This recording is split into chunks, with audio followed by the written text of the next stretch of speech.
Starting just a few minutes late. Not too bad. Playing Blitz and Rapid Chess with the viewers and friends and subscribers here on lichess.org. If you'd like to, please challenge me to 5+3 up until 7+3. Blitz or Rapid Chess rated is not allowed. I'd like to ask you to make sure it's 5-3 through 7+3 if you challenge me. Alright, let's get a warm-up game. Asterbait, welcome to the stream. Time change has taken place in the United States, but not in Europe until the 29th. Alright, here's a random opponent. 5+0. He's gone. He is gone. 5+0. Oops, 60. Alright, random opponent. Zen mode. Zen mode has been enabled. I like the Zen mode because you don't have any sort of... You're not distracted by the rating, the name of the opponent. You don't think about anything but just playing chess. This is interesting. An old Indian. Accelerated old Indian. It's turned into a classic King's Indian attack. With the queen on e2, I had a friend who used to play that. I'm not sure about queen e2. It's a good square for the queen in general in the King's Indian attack. Not always appropriate. Better than c2, where the queen has very little mobility. Alright, so Zen mode is enabled. What's up, guys? Crazy tough simul yesterday. One of the strongest ones I think I ever played against you guys. I could play g5 here. And that looks like a bluff. He could sack a pawn for positional compensation. I don't really get it. I mean, is that a legitimate pawn sacrifice?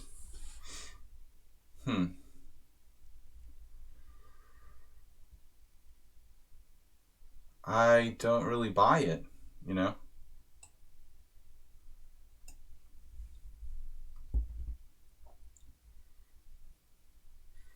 Now maybe he has to play g4. I mean, that's crazy. Your best advantage against me in over 100 games. Asterbait. I did check our game, and yeah, it was a nice intuitive pawn sacrifice he played.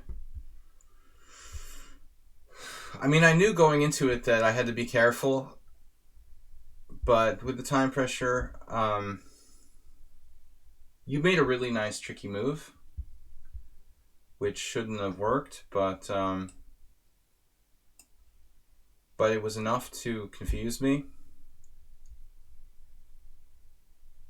White is losing a piece now.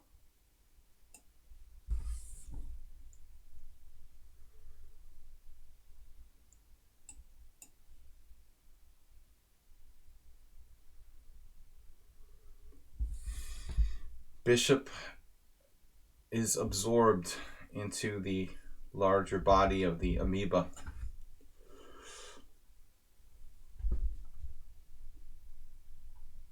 Bishop takes e5. It was like a sneaky trick shot that didn't really do anything. I kept missing bishop e4 against you, Asterbait. That was the thing I didn't see. For some reason, this move would have like attacked your queen and gained a very important, basically gained a very important tempo. And for some reason, I was completely oblivious to that when we played yesterday. My failure to see that idea is why I got into so much trouble.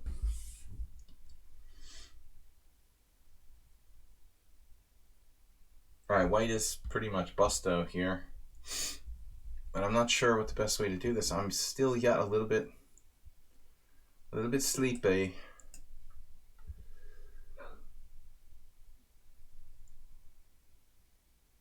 My opponent is not a perfectionist, it appears. Perfectly content to be down a piece.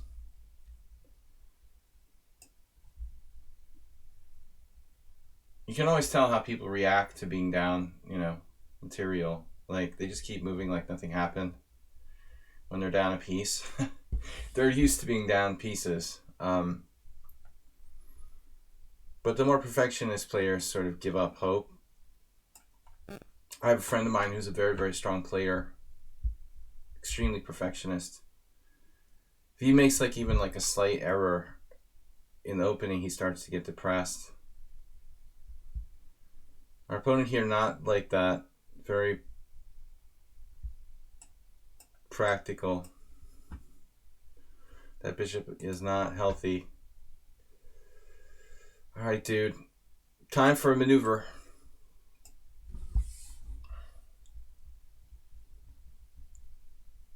Whew, I feel sleepy. What's up, guys? Masturbate's the only one in the house.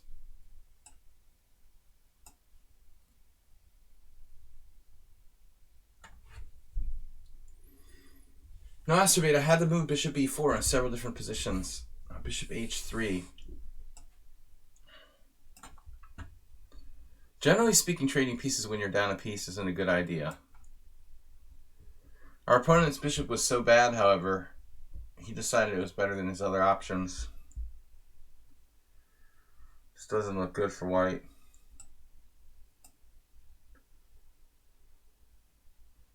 Just totally doesn't faze him being down a whole piece.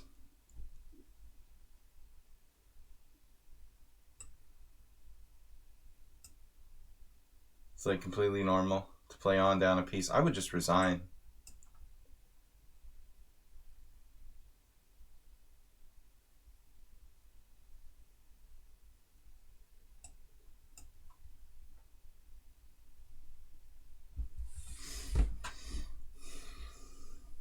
Tricks are for kids.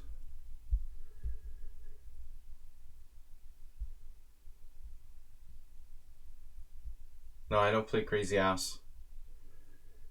Sorry.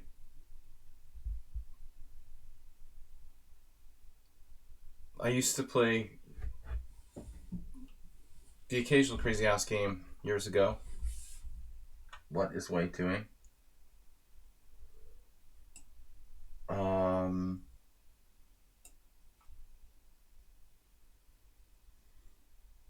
Not good, dude.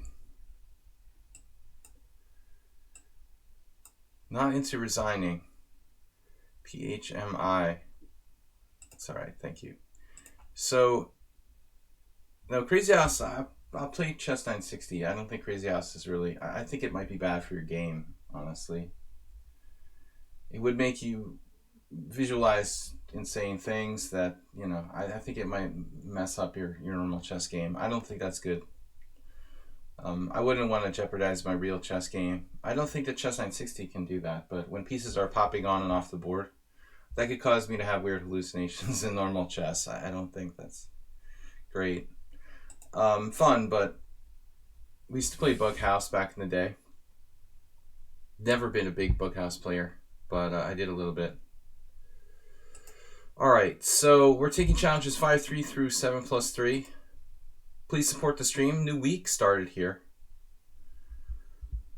Gift a sub now to be number 1. Cheer to be number 1. Robbie, that's the correspondence challenge. Okay, learning chess from Antarctica. Have you seen any rabid dogs running around? Like the Thing. How's things in Antarctica? One of my favorite movies of all time. John Carpenter's The Thing. Our Antarctic Research Station. Alright, Zatara, 5+3. Marco. So we don't have any subscribers, right? These are all... It's like a Friday Blitz challenge stream. Acerbate's afraid to play. He's too slow. Astrobate, how much did you finish the Simon with yesterday? 11 minutes? I'm going to turn off the Zen mode. Alright, Zen mode. So, Aster, why is it that you can't play Blitz or you don't want to? You claim you're uncomfortable with the time control, but you actually play super fast. Doesn't make any sense. Alright, reverse Grunfeld. Reverse Grunfeld defense. The Grunfeld attack. It should be called that. I've never heard anyone refer to it. Everyone says Grunfeld reversed. No Grunfeld attack. It's actually a Catalan opening.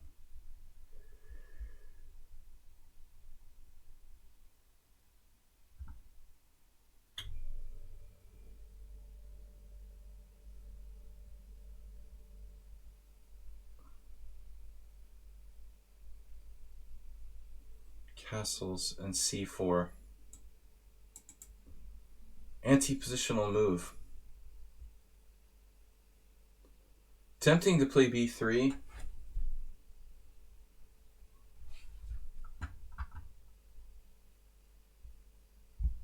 We should really break the structure at the base. But I hate playing c3. It's like a slightly passive type of move. It's a good question here, whether it's better to play b3 and go for the immediate break, or to play c3, reinforce my center, and play for e4. Crunch. Captain Crunch. Must attack base of pawn chain.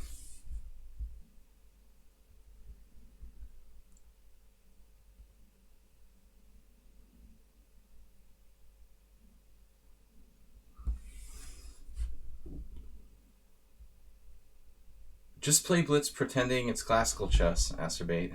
You'll be alright. You'll be fine. It's all psychological. Okay, what am I doing here? Guess we'll open the position. Knight takes.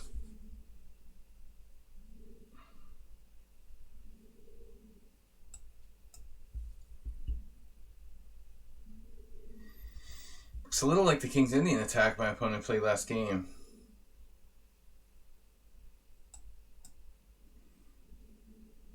I'm not 100% sure how good this is.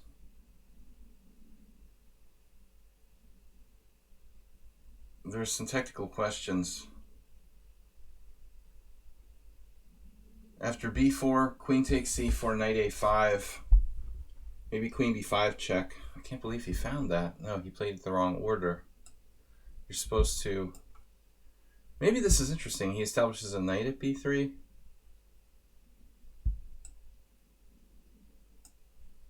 Weird. Learning chess. You seem to have some interesting ideas, just inconsistent. GG Helis. What a fascinating game yesterday.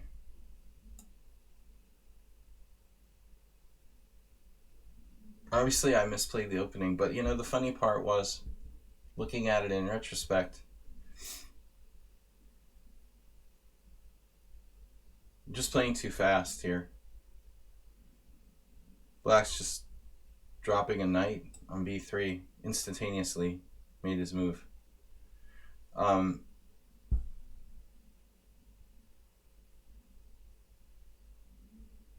just lost the whole knight. Can you do that? You have a trap?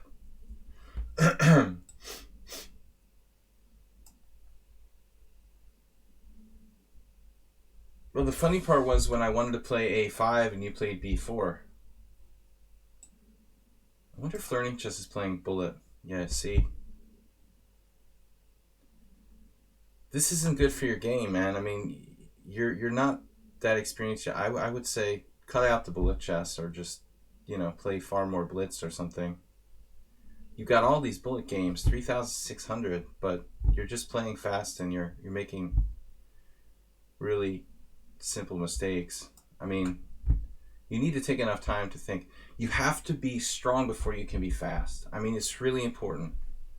Did I just miss queen takes d5? I just could have played queen takes d5. Actually, it's probably not better than the game because he has bishop takes b1. I mean, it still gets a piece back.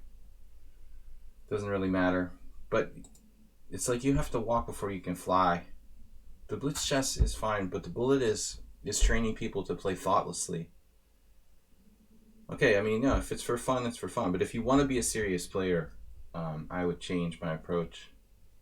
You're just making like random moves against me.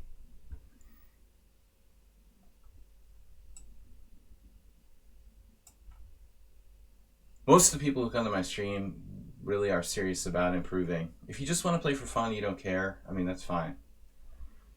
But if you really want to get better, I think you got to slow yourself down. You'll never ever be a strong player unless you can play long games. That's a hard thing for some of the other stronger players here, like Blizzard. He's doing the same thing. He's already like 2200 strength, but still. When I used to see people play casual Blitz in the cafe or, you know, you could tell the people who played for time never seemed to get better.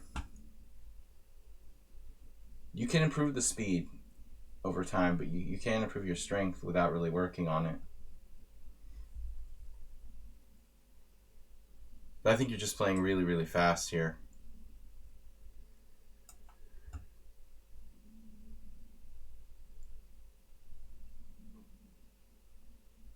There's certainly no prize for playing fast.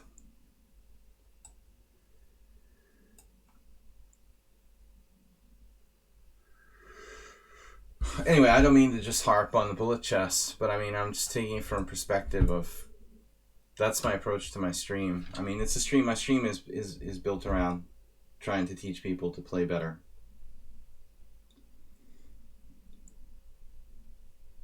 You know, otherwise we're just moving the pieces around just senselessly.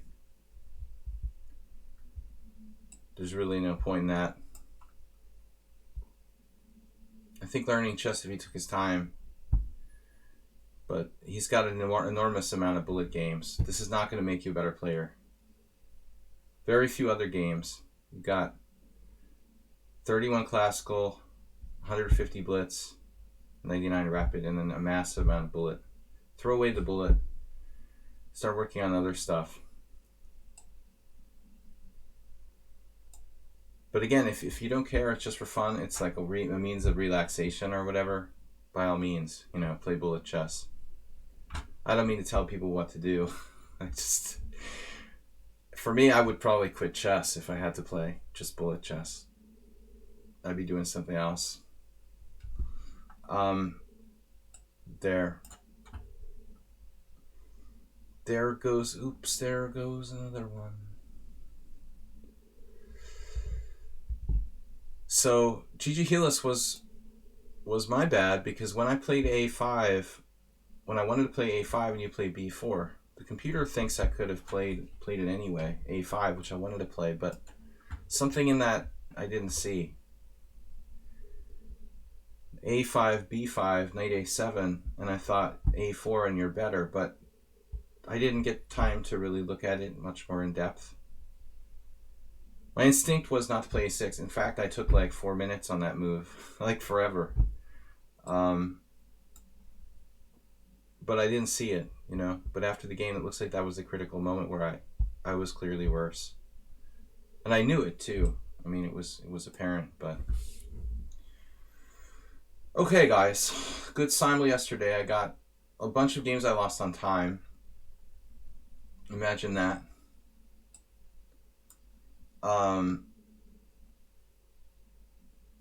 Oops, there goes my rook. And we have a lot of extra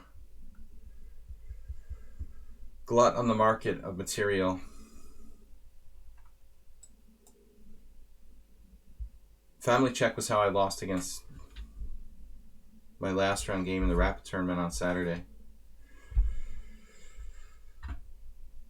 Against Imre, one of the strongest rapid blitz players in Hungary, Balog Imre. He had this weird his knight was on d2, and it was able to come from d2 to f3 to e5 to c6 to do a family fork on my rooks and king on c6. Basically, I had a rook on a7, a rook on b8, and a king on e7. And he plays like knight e5, and there's nothing I can do about a knight coming to c6. I just resigned. Yeah, the family check, very devastating. So, yeah, I mean, I would take some more time. Play strong before you can play fast. The priority should be to play well. You know, the secondary priority should be the time. People that get that out of order, you know, they're missing the point. Once you become a good player, then you can start playing faster and faster. But the point is to focus on the best moves possible, you know, and then slowly get faster and faster. The time will come, you know, the speed will come, basically. If you're a good blitz player, if you become strong. But the focus is if the speed is the first priority is the mistake, I think. I mean, I'm slower than I used to be. I used to be much faster. Batman being Superman. Alright, Batman, Zatara, Marco, and Imre. Imre is a subscriber, so we should take his challenge first. Imre.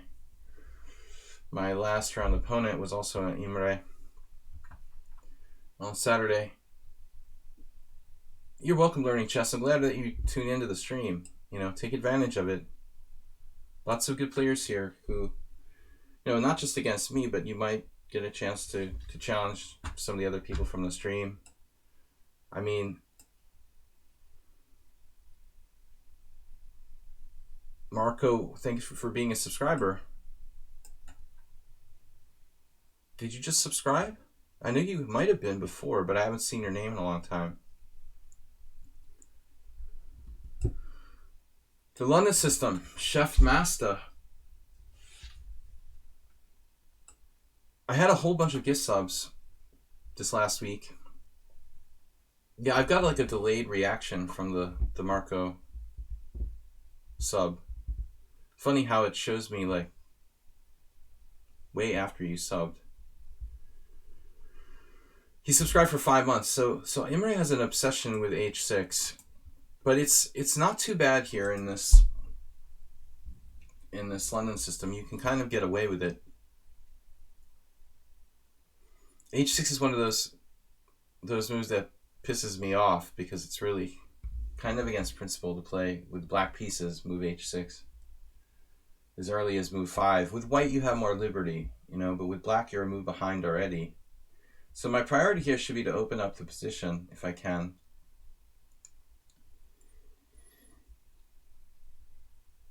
If I reduce myself to something like b3, h6 is totally justified.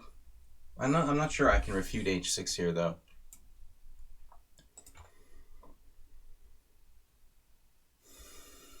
The King's Indian attack, like I'm playing, it's basically a fairly slow opening. Ray T, King's Indian attack. I can play chess 960. I don't think that hurts your game. It might even be good. But I was asked earlier if I would play Crazy House, and I won't. You know, I think the Crazy House would maybe mess with me. I think chess 960 is purely good. You know, good for your game. I don't see how it could be detrimental playing chess 960. Whereas Crazy House, like pieces jumping on and off the board, I'm afraid could... Too much Crazy House would make you start having weird hallucinations. I don't like totally changing the rules of the game, you know. Chess 960, we're just shuffling the pieces, playing by the same rules.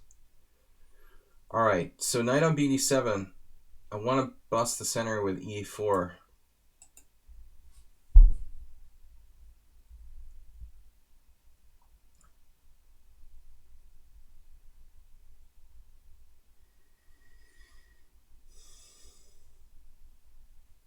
Doesn't seem to be any way to do it here. White doesn't really have an advantage. The London system is durable and annoying. What pisses me off is people who play it with white. You know, I can understand, like Lasker, for example, was actually the German world champion, Emanuel Lasker, He has like some of these setups were named after him. Bishop f5 against the Réti, I think. They played 100 years ago. Lasker and Réti. The idea of putting bishop on f5 attributed to Emanuel Lasker as a particular setup against the Réti system. I think it's a very, very good defense. Oftentimes I'm jokingly complaining about people. Here I put my knight on c3. I usually don't like to go for that, because the knight is in the way of the bishop now on b2. If I can't get an e4,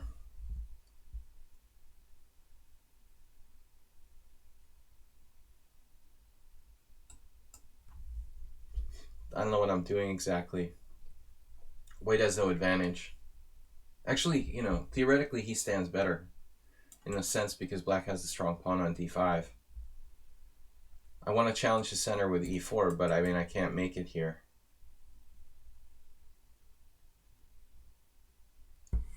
This knight is questionable.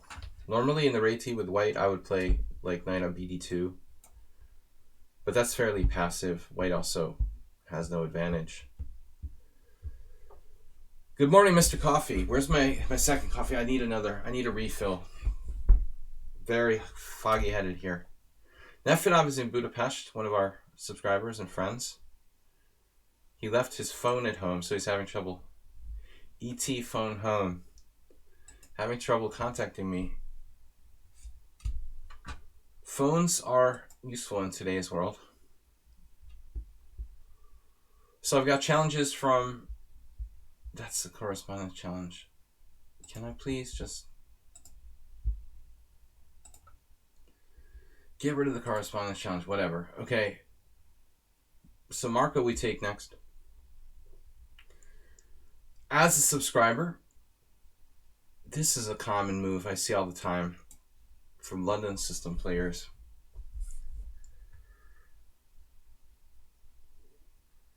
I mean, it's a closed file, you know. I've never been too excited about that kind of move. It's like it's a potentially open file. There's another way of defining it. Potentially open file. I totally made that terminology up. I've not just thought about it now, though. I mean, I'll probably never write a chess book, but if I did, I'd like to include some new concepts. The potentially open file. If I play CD, he'll have his rook positioned on open file. It also has one forward square. Not a move that enthuses me. I mean, for example, if I were black, I would sooner play rook e8 or bishop h7. Bishop h7 is a good prophylaxis. And rook e8 is almost always a useful move. Rook c8, not my favorite. It's not a bad move. It's not unconstructive. I think, in fact, though, like a5 is probably better. A much more common way of developing the rook by playing a5. It's developed on its original square. That's very standard in the black side of the Réti. Or Acerbate's always thinking. Are you thinking in terms of potentially open files? The latent potential of pieces.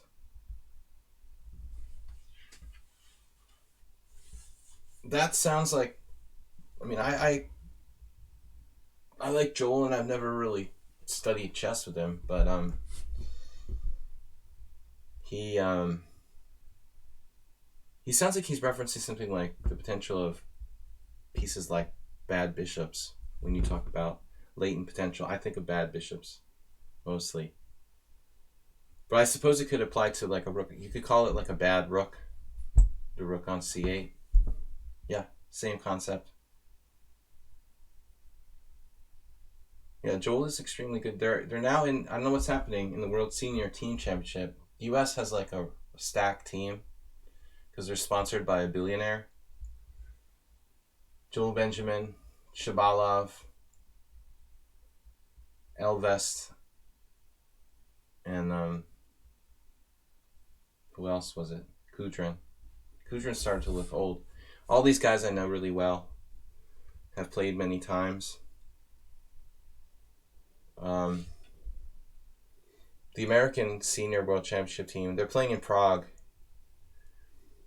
But, you know, when you have like a billionaire sponsor, it's not really fair. Like Hungary has like 4 IMs, and 3 of them were never strong players. It's really sad. I mean, that's like the Hungarian Senior Team Championship team. They have no sponsorship at all. It's like 3 weak IMs and a strong IM who hasn't played much in the last 20 years. Against, like, imagine, like, the English team is pretty good. The German team is okay, I guess. I don't know. All those major countries. But, yeah, the German team looked reasonable. Yusupov. Do I want to play E5?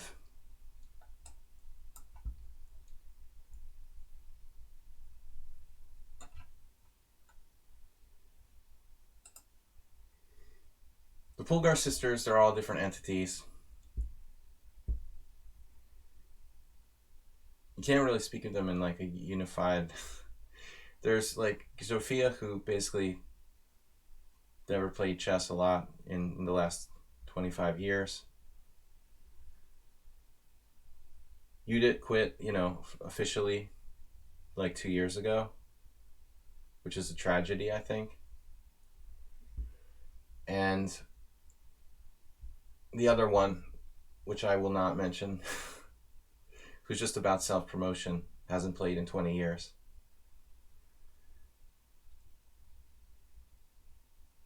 Yuck. She has like a Photoshop picture all the time that makes her look younger and younger. I mean, she must be like in her 50s now. She gets younger in every picture I see. Like, she's starting to look like she's 25. It's ridiculous. I was thinking about it yesterday or this weekend at the Hungarian Chess Federation. There's like a photoshopped modern image of her. It's grotesque. People who like pretend to be 20 years younger than they really are. Tells you something. I'm not a big fan of fake people. Yeah, she's a snake oil salesman. That's what pisses me off. People that exploit the game. I mean, I understand like grandmasters have got to make a living just like me, like anybody. But I hate when people turn it into a scam. Scammy like videos, and it just gets out of control. Buy my video package for $500. Anyway, it's a long story with her and the US chess scene. I'll try to tone down the hate. Knight c5, knight d6, knight d6, pawn d6, bishop d6.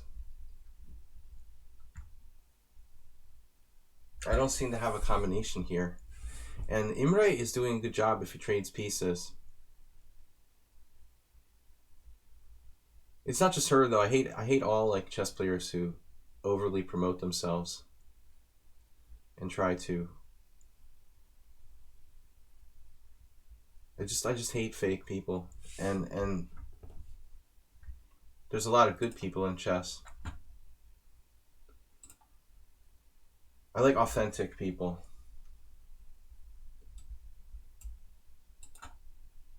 You did it. It was great. I'm very disappointed to see that she quit playing though. I mean, I would say the same thing about Kramnik. Great players who stopped playing chess. It's so sad. I feel like I'm too young to quit. This sucks. I don't see a combination. Knight d6. Knight d6. Knight d6. Where's my combo? Pawn d6, queen d6. He can play queen d6 or bishop d6. Maybe on bishop d6 I have queen c3. Some kind of tactics. Forcing f6.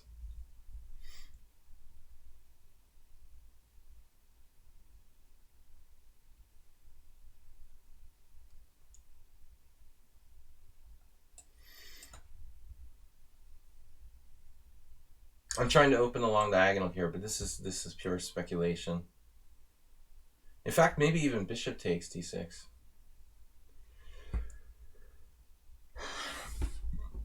No, I mean, no, of course not. I mean, I've been making like chess videos and working for sites that make chess videos for years, for 15 years or more.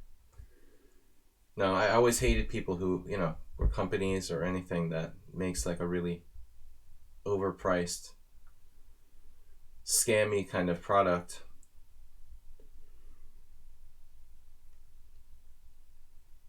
Queen takes d6.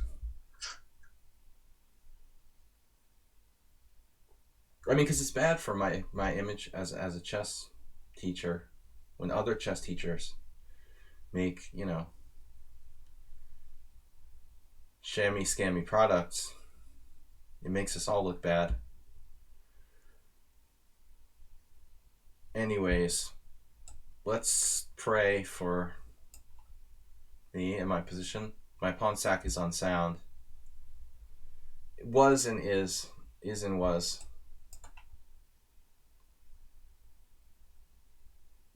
Damn. Playing like a genius today. Like the Regium board, exactly. I mean, there are different levels to scams.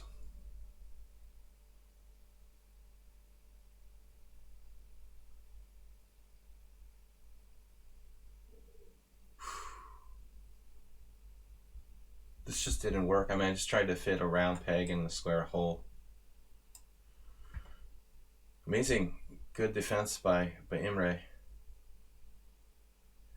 Yeah, the Bobby Fischer teaches chess. I'm actually one of the, typical people who got scammed by that book. Actually. I remember buying it when I was a teenager. I was probably like 11 or 12. I still remember the bookstore where I bought it. So, Imre lets me get something going. He should have been up clear pawn. I'm just lost here, theoretically, He missed knight d3. I thought this was a strong move. Did I have an answer to that? This is like killing,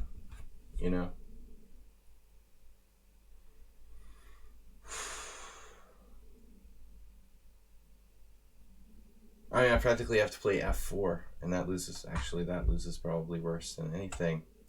Queen c5 check. I don't have a move here. I mean, I'm just busted. Queen d2, according to the engine. I don't lose a miracle. I don't lose immediately, and it is a miracle that I don't lose immediately here. Bishop takes queen d8, and I'm only down a pawn, though I would lose here. He's going to play knight to c5. So, this is my problem, this position. I didn't want to accept the fact that I have to trade pieces. But if you take your time and you cheat and look at the engine analysis, no, if you take your time, I guess you could come to the conclusion here that because his knight is on e8, black still has some problems. Although I don't think white's advantage is that significant. I should have accepted this and just not sacked the pawn for nothing there. Bad choice, Eric Schiller, R.I.P. Yeah, he probably wrote some okay books too, but he was famous for publishing kind of shoddy ones. Alright, we're ripping on everybody. Marco Bengiat. So, Eric passed away like last year. It was kind of sad. I didn't really know him, but I have friends who did. He had a really rough time with health issues. He wasn't even very old. I'm probably like 60. I think he was like diabetic. Didn't have very good health care. Typical chess player. Well, today is Fischer's birthday. That's interesting. It's also the birthday of a good friend of mine. I'll have to tell him that.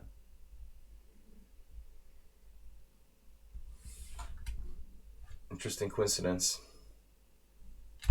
Yeah, so Searching for Bobby Fischer was a book that he did not authorize the publication of using his, this book using his name.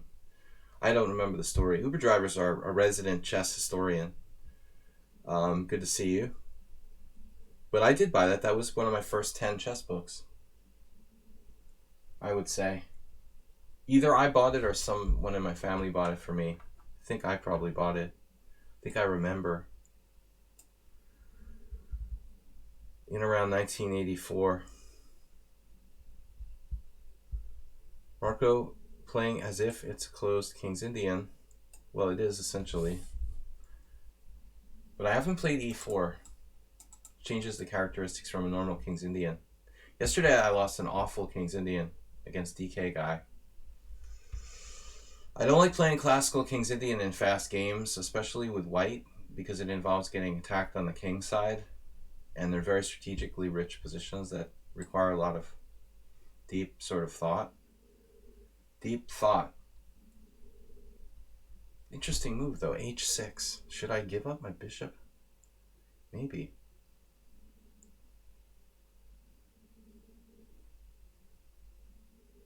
Seems weak though. It's better to provoke him to weaken his king side.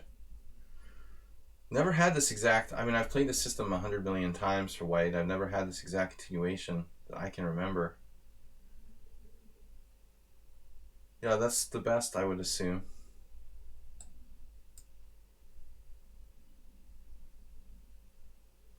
But again, as I said, it's a different position where I have played e4 or haven't played e4. It's quite an interesting approach by black, though. The 4 pawns against the King's Indian defense. I've tried everything. I mean, I've played almost every single variation. The only thing I haven't played with white is like the Averbach, which is actually a really good system. Come to mind, I mean, I can't think of... The Averbach is literally like the only system I haven't played with white. Tried every other possible line in my career. Yeah, okay, the 4 pawns is a little easier to play strategically. It's not that complicated. It's also more of an open game. I'm much better against the Benoni, at least in fast games.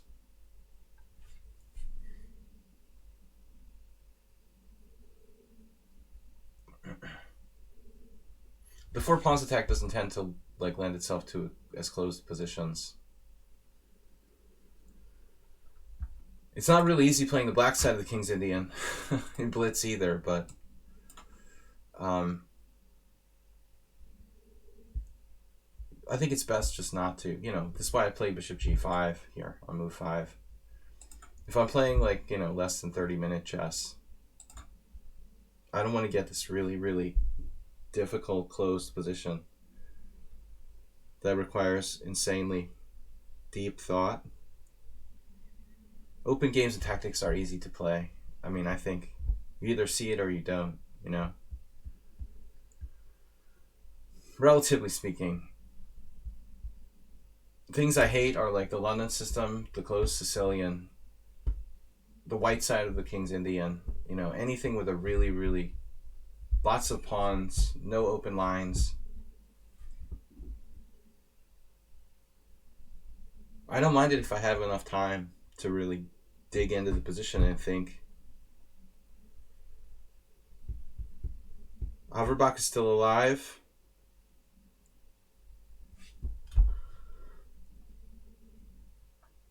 Yeah, I guess that was what we were talking about. I asked this last week. Interesting move. Queen a5 here. Wow.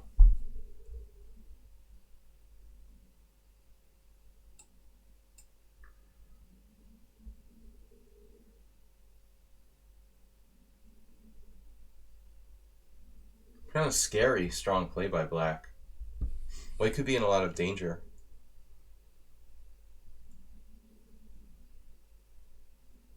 Like right there, I mean, if you play h5, what am I going to do? What am I going to do about h5, h4 in this position? You had me, like, completely paralyzed. I'm sure black is fine after this, but I feel like you missed your golden opportunity. That's the power of the knight in f5. It's like an anti-London system theme. A lot of times the stupid London bishop gets out on g5, h4, or f4, h2, g3. The Trompowsky, or the, what is it? d4, d5, bishop g5, whatever that's called. Take, for example, the variation d4, d5, bishop g5, f6, bishop h4, knight h6. What is it called? Like the pseudo Trompowsky? What do you do? What do you call that?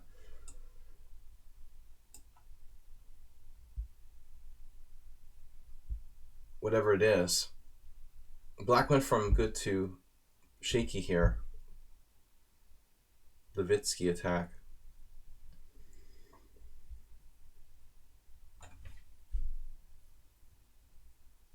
No, I just walked into knight b5.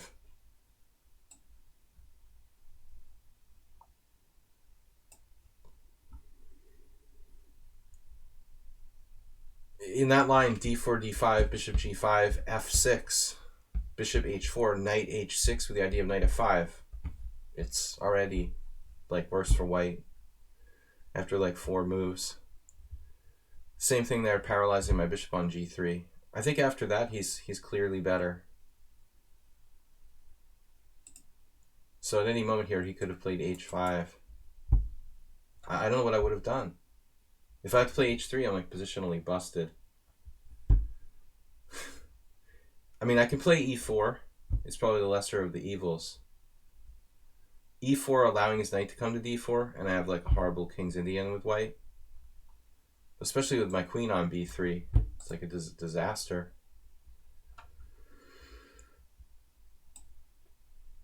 So I'm lucky here.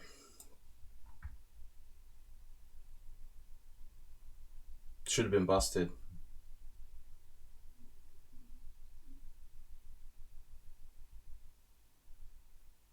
He's got the unopposed bishop on g7.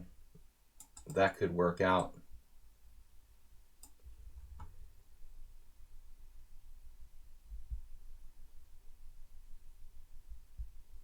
But now things are not so good. Black's down a pawn with no real compensation.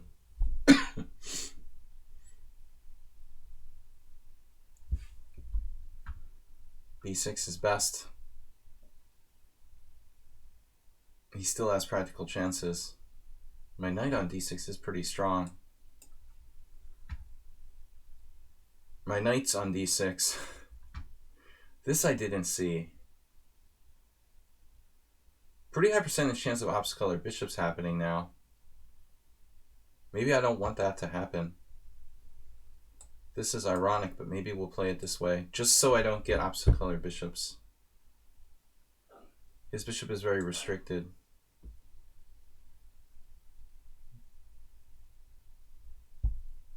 Still, even now, black probably has pretty good practical counter chances. h5. Maybe he can... I don't know. It's not great. I mean, his bishop is b7 is pretty bad. This is... It's still, though, it's hard for white to win. I have a passed pawn, but it's probably going to get blockaded. Okay. Now, f5 is an aggressive move. It's probably appropriate here. Yep.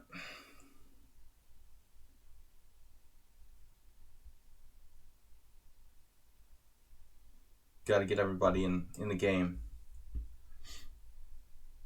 And he just instantly took that, but I think black should... Okay, he doesn't have a lot of time, but he might have better.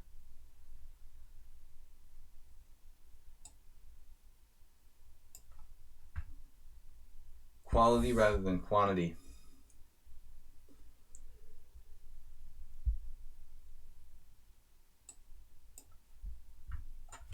His pawn's not going anywhere. And I made my bad bishop a monster. So so round them up.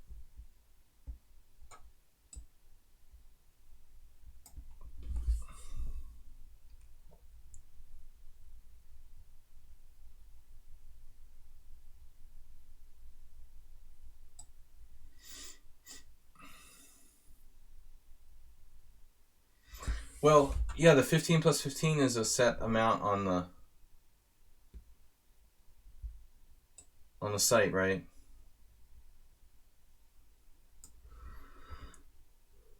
That's like a preset. I think that's good. Isn't it 15 plus 15? Quick pairing? Yeah. 15 plus 15 classical, or even 10-0. If it depends, I mean, I think that's something like 15 plus 5. That was the rapid time control we played Saturday. I mean, it's like a standard kind of rapid time control. 15 plus 5. 15 plus 15 goes in the classical realm, of course. Of course it does. It's not like classical in the contemporary sense of, you know, over-the-board chess, classical. But it counts here as classical. Yeah, I mean, in real chess, it would be like rapid time control. We lost somebody? No. All right. Mule Skinner. 5 plus 5. Acerbate, you like 10-0? Fear of time pressure. I would think you'd like the increment. No, I mean, what's the minimum, like, over the board time control for regular chess? 90 minutes.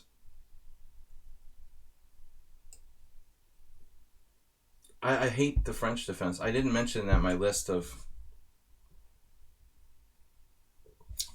closed openings that I hate.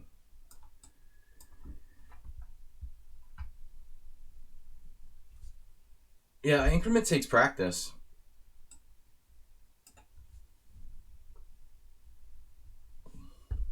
Against Mule Skinner, what we try to do is the opposite.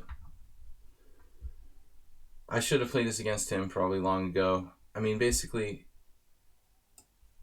open game against Mule Skinner. He's the anti-Slaggy. Thriving in all things closed. Swamp creature. He likes it strategic and slow and systematic. I want to play open games.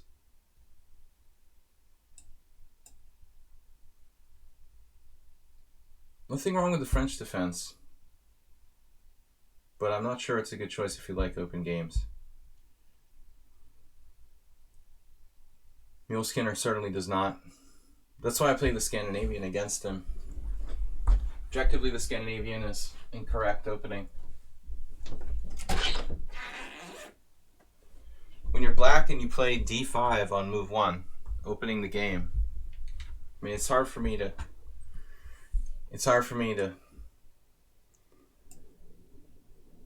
objectively try to tell people that that's an okay thing to do.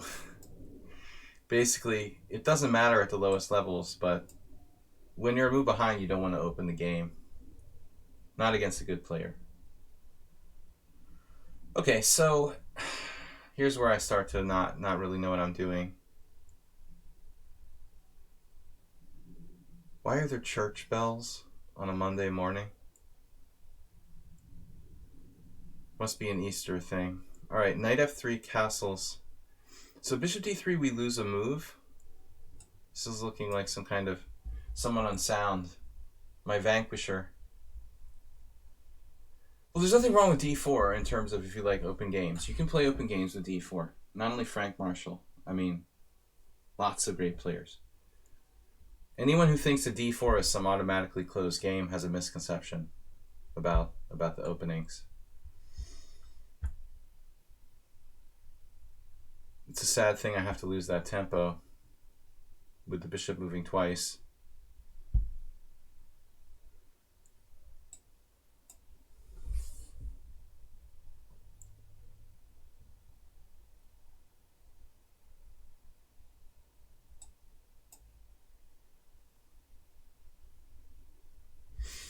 Master Babe, what are you talking about? You like the French Knights game? What is that?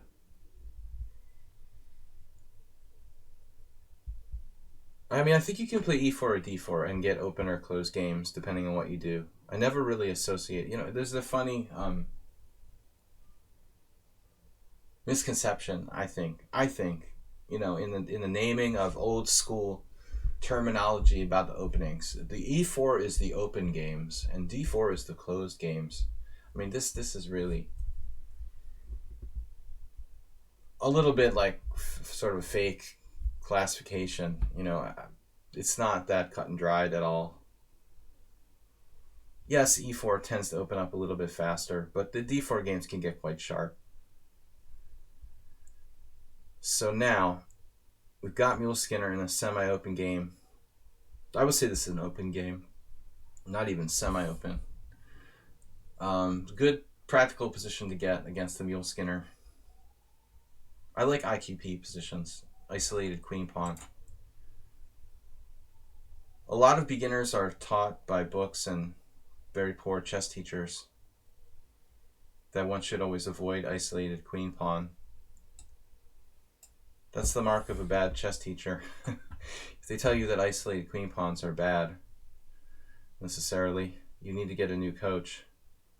I mean, this pawn has a lot of value. It's almost basically like a piece that black doesn't have in the center of the board with these support squares. A lot of chess players are too dogmatic in their approach.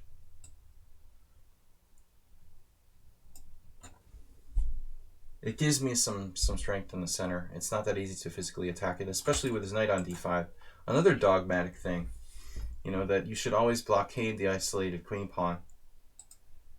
The problem for Mule Skinner is that you can't attack that pawn very easily if you have a knight on d5.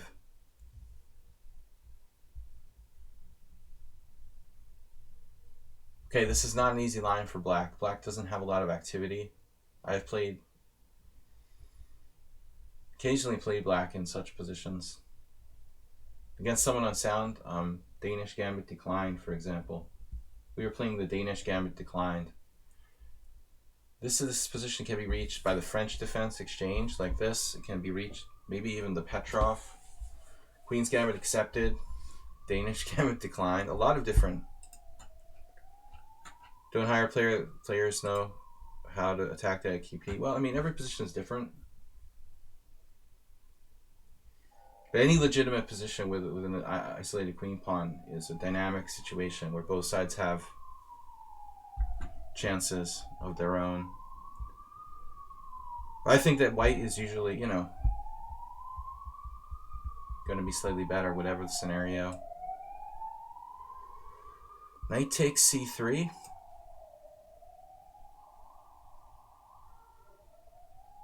B takes c. No, that's crazy. Hungarian ambulances. The church bells are gone now. I had to open the window. There's like massive stuffiness. That's right, Guvenkurt, who also is in Budapest. He recognized the Budapest ambulance sounds. Yeah, I mean, the ambulances here are out of control. I lived in Boston for like 15 years. I never heard anything like that. They must have the volume of Hungarian ambulances like on double what they are in the United States. They would get like charged with noise pollution or something. I know, it's crazy. No, there's just one ambulance after another. Sometimes it drives me insane. I live relatively close to a hospital. I guess it's that factor. Has something to do with it. But still, it's like wherever you are in Budapest, there's these constant ambulances. Try to tune it out. I don't know if it's the case in all of Europe. It's just European ambulances in general are louder than their American counterparts. But it seems like the sirens are just way louder. Yeah, I used to live in a district where I was a little closer to the main street. The worst was the English tourists chanting football songs. Much worse than the ambulances.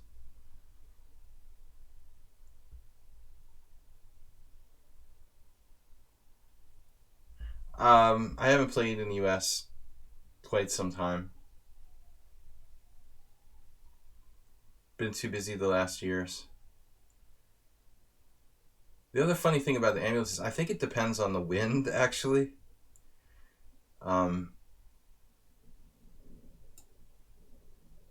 This is an awkward move because it's a closed file. I don't really like playing rook d1.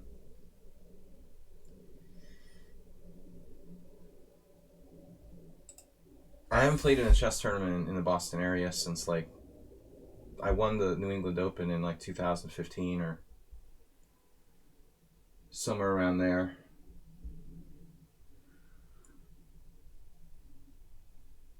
I don't remember. It's been like 5 years ago.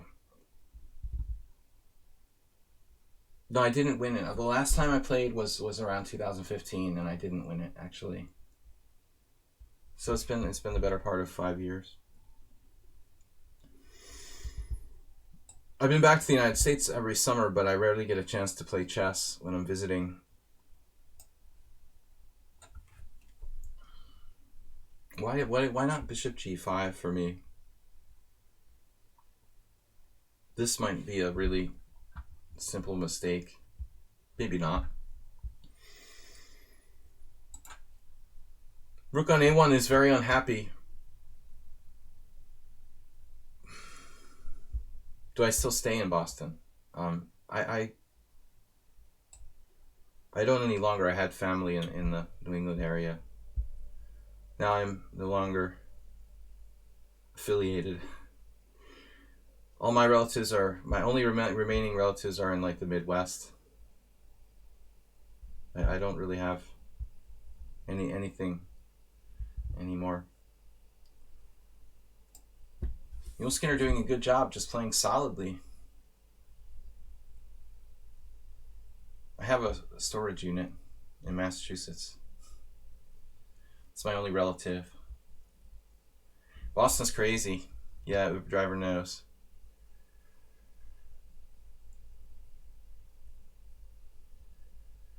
Yeah, not the place to live if you want to be economical. Master of trading pieces.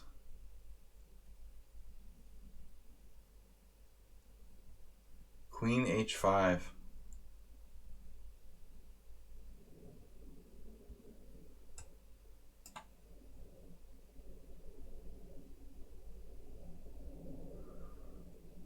They told me I wasn't allowed to keep my relatives in the storage unit.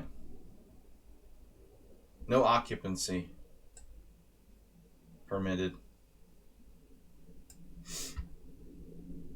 I was very disappointed, because I would live in there myself if I had the opportunity, you know. What are we doing? I like my pieces, and I love avoiding exchanges against anybody, especially against a solid player like Skinner. Now he's going crazy on the queen side. I guess he just could have won a pawn there. Speaking of winning pawns. Oof, now he gets to trade pieces.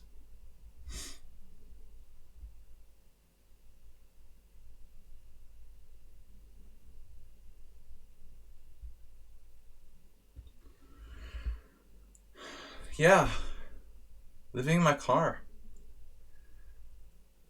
Cars, boats. Some chess players live in the woods, like Bill Lakoviak used to. Didn't work out well.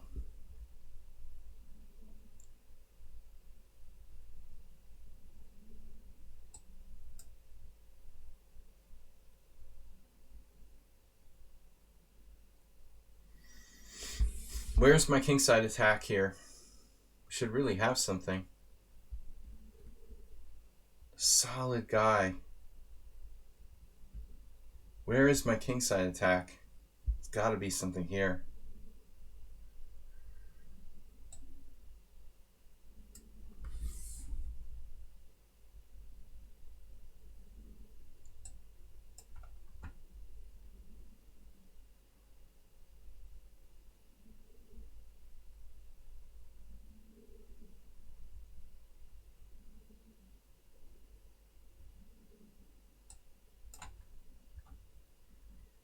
The Art of Avoiding Exchanges.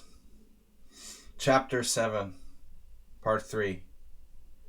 Mule Skinner.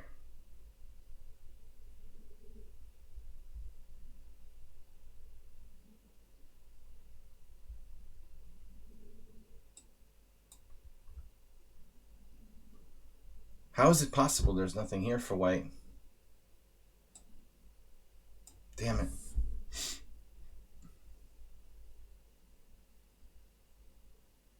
Okay, first we have to induce a weakness. Weakness inducement. If I repeat again, it'll be a draw by repetition. I'll have to put my queen on e2. Queen h4 maybe. Oh, well that changes everything.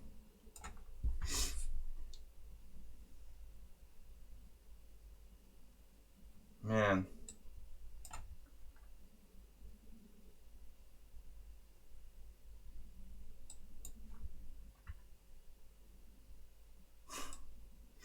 Is this guy something or what?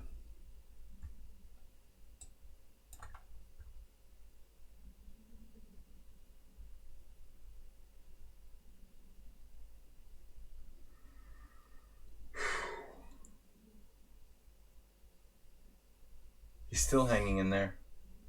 He had bishop f5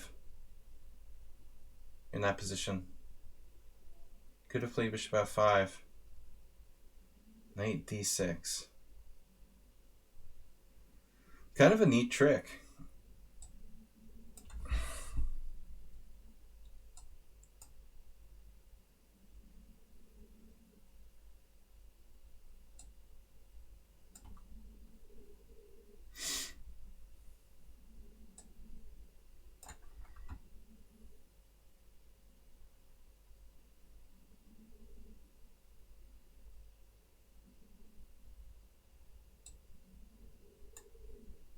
Jesus Christ.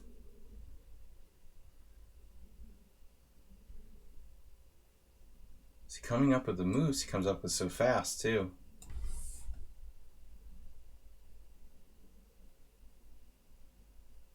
Wow.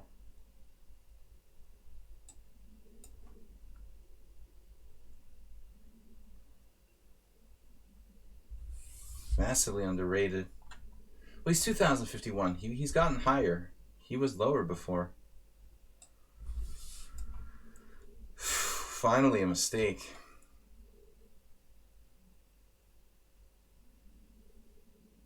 Man, dude. What a defense by Black. Not a fun game to play.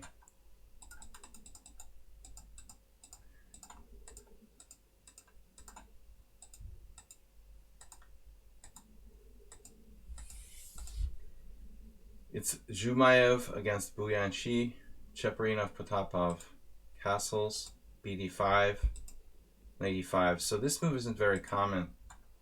My move, Knight e5. But it is right up there by the engine. Rook e1 may be more constructive. Anyway, good game. Really tough defense by Mule Skinner. Amazing. I almost lost on time. Alright. We're taking challenges here for another hour and 15 minutes. Rated I don't do during the stream. Too difficult. I'm at a disadvantage, guys, so I'm not going to play rated. Welcome to our stream. Guys, please support the stream. Be the first one to donate this week some bits or a gift sub to the stream.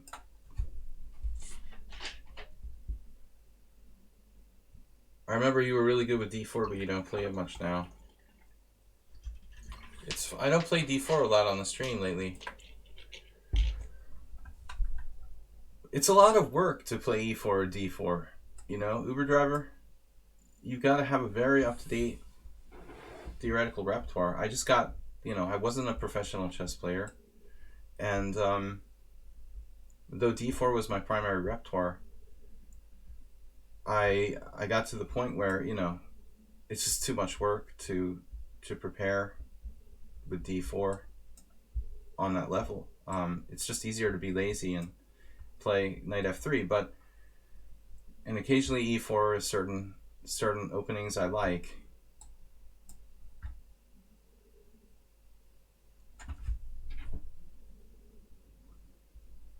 Kali system. Where's Mr. Coffee? This is worse than the London.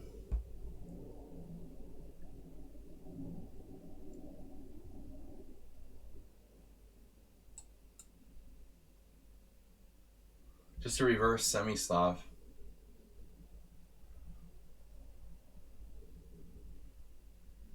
I play this system with white as well. B3, very solid move.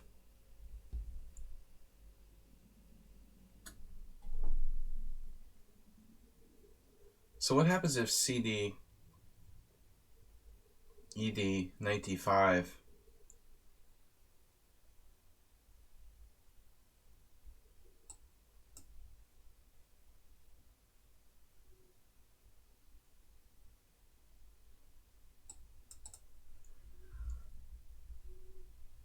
Cwizzo. I don't know how to pronounce it. I'm gonna guess Cwizzo 3000. Give me that bishop.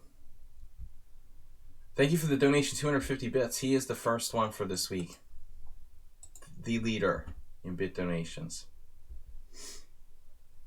Black gains a bishop but loses a friend. My friend was my knight. You know, I've got to take that bishop. At the end of the day, it's a gain for me. Is this a move?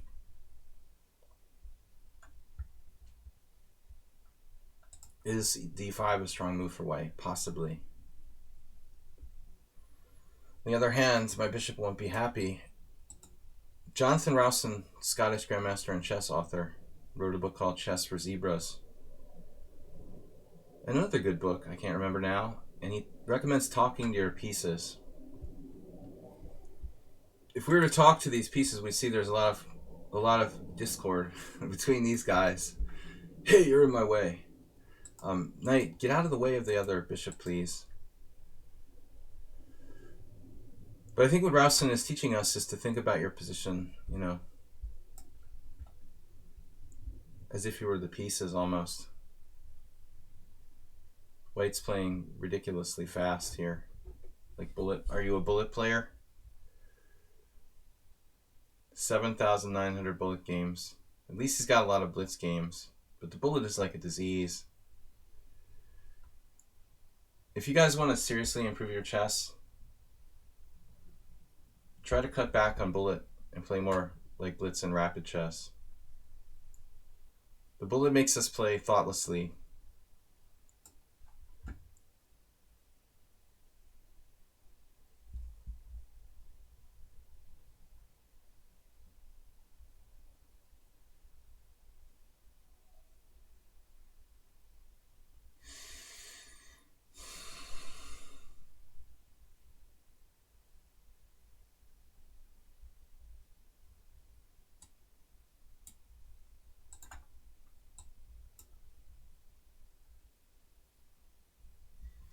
This is a common theme.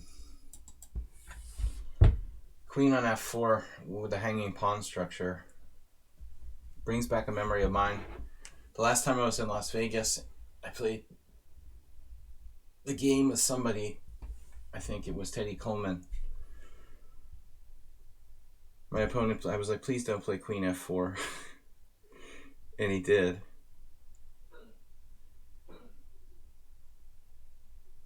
It's like annoying there, and it gets out of the C file. The fact that this pawn is not here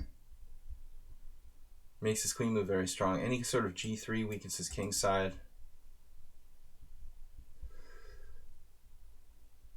Misha. Can I stream from a laptop? I do. I would see no reason. But I'm not a computer guru. I'm an anti-guru. Anti-computer guru. I don't know anything about computers, even though I've been using them for 30 plus years. There's just no time to be good at everything, right? Too much chess and poker already. Computers. I think this is a mistake by white. Knight e5, man. Your bishop is dead. My bishop comes to life. White's seriously in danger here.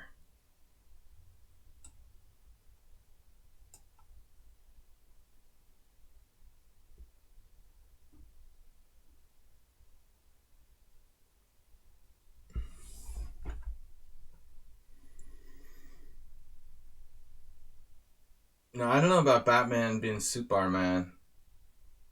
The other thing is, if you are going to play Blitz or Bullet or whatever, you really have to make...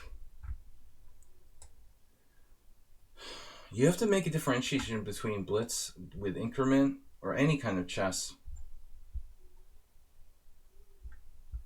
Increment or no increment. They're completely different animals. Like, my opponent is basically playing like we're playing no increment in terms of time use.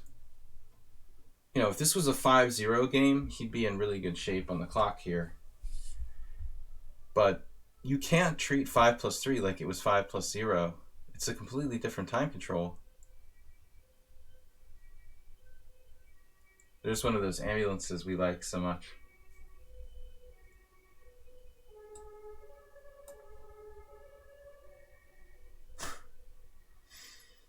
I had this conspiracy theories about Hungarian ambulances at one point.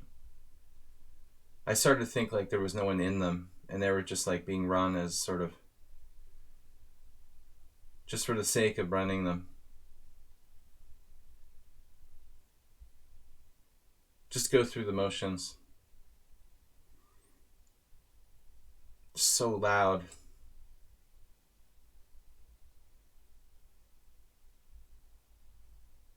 What's going to happen if I play g6 here?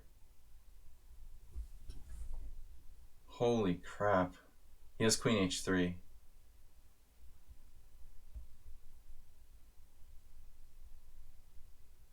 I probably ought to kick him back, though.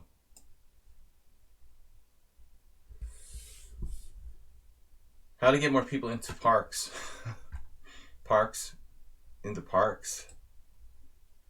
To play over the board games. That's unusual. Clubs, I could see. The outdoor park tournament's not very common.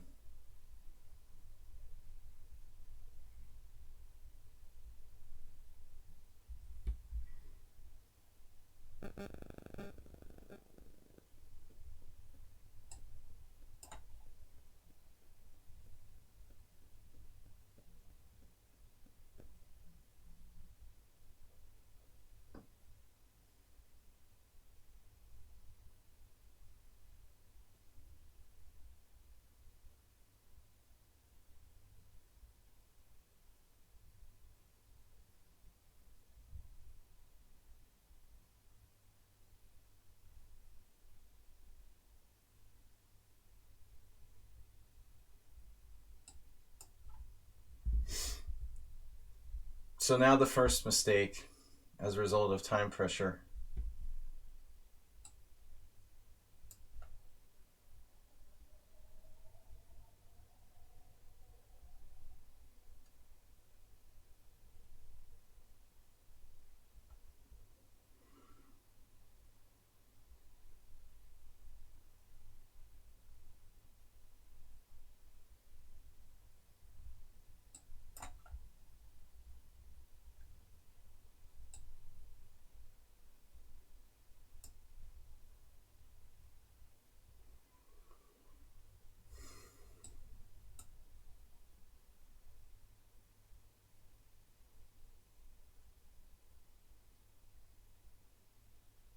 Basically, my opponent is like against everything that I teach. Just try to play fast without thought versus using all your time. He's trying to disprove my whole philosophy about the game. It happens sometimes. that I go down, I fall on my sword because I use too much time. Majority of time not, though. And I've had a lifetime of experience with a lot of grandmasters who manage the clock like I do.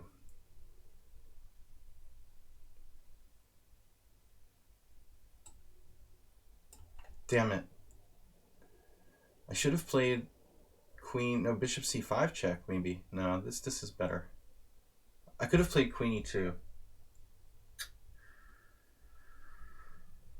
We're starting to make stupid moves now.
Yeah, now I'm getting mated. I didn't see what he was threatening. The anti-chess. Anti-chess wins. Congratulations. Alright, now we've got more games from S-Lever, Zatara, Abject Pawn, Cheeky Knight, and Helis. I don't think I'm going to have time for, maybe. I've got an hour left. It's very frustrating when the opponent plays like this and you lose. But what can I do? Alright.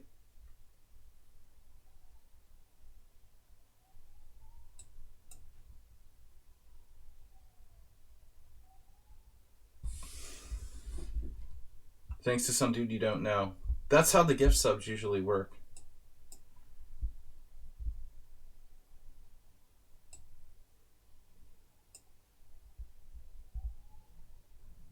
We were winning there like 100 different ways, but I didn't find one of them, so I lost. Sometimes you find a nut, and sometimes you don't. The blind squirrel. The blind squirrel in this case did not find its nut. Subscribers first. Oh, I'm supposed to play you. Alright. Yeah, you were telling me that for a reason. So the Kopek system from Japan. New account.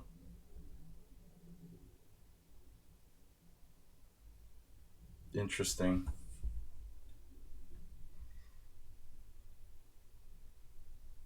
Who plays the Kopek system in Japan? Yeah, that guy was challenging me earlier. No rated. There was a rated challenge earlier. Epithetos, long time no see. I guess we could use the gym system here. I hate playing e5. I don't want to play the black side of the Spanish. I mean, that's why.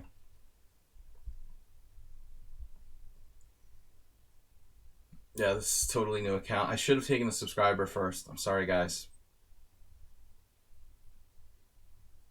I should have played the subscriber. My bad. Alright, so... Yeah, I don't know. I didn't take this opening too seriously. It started out as a c3 Sicilian, and he played bishop d3. I should have paid a little bit more close attention to what I was doing.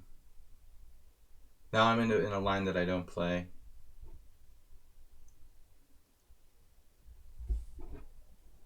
I don't like this type of position. You can play e5, I guess. Just like a Spanish, extremely disgusting closed position. If I wanted to play the black side of the Ruy Lopez, I would play e4, e5, you know.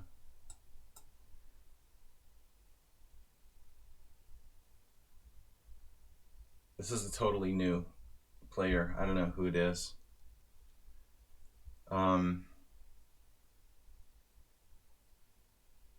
Bishop e3 seems kind of weird, actually.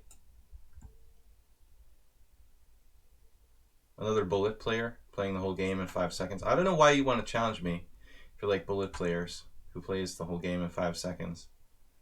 Honestly, it goes against all my principles. I'm not here to play people who play mindlessly really fast. I try to teach people something.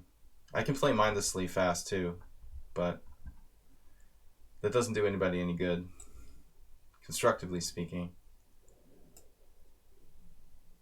This is a very strange setup for white. I can't play d5 without defending my pawn on c5.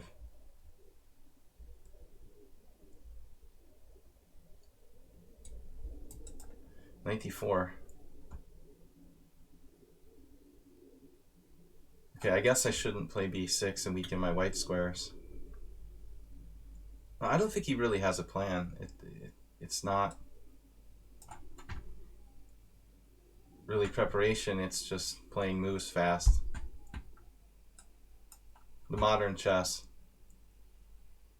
Fast moves with no plan.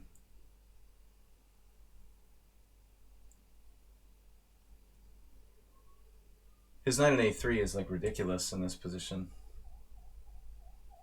Still, it may not be that bad for white.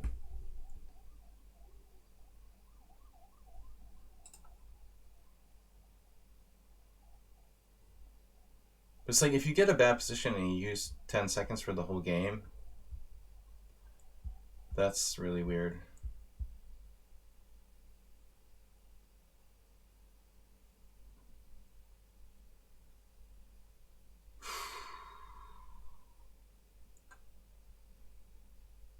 ED and knight b4. I really don't know what to do. Maybe just c4. Am I dropping a pawn there? Wow. So I have to go into some kind of sick closed position. I still can't see how to do this.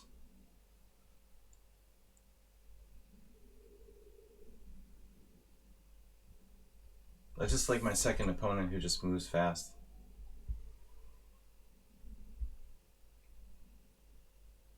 I hate playing chess like this. I just want to lose on time, honestly. Alright, maybe I play CD here. Seems like a minor concession.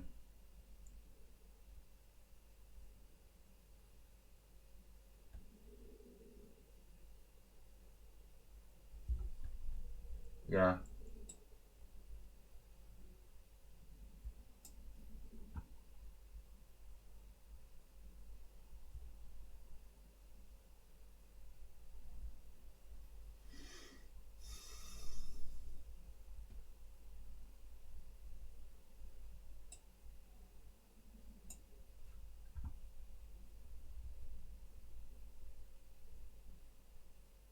I don't want to play people like this.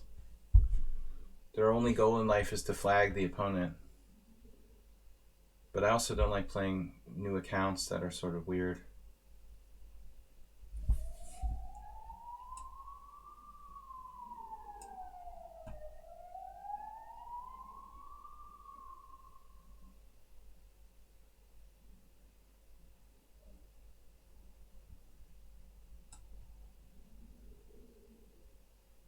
Wow.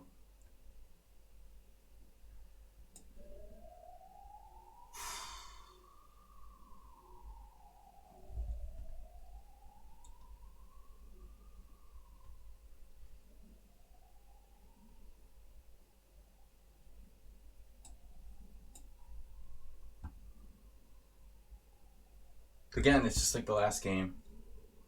We're just making random moves quickly.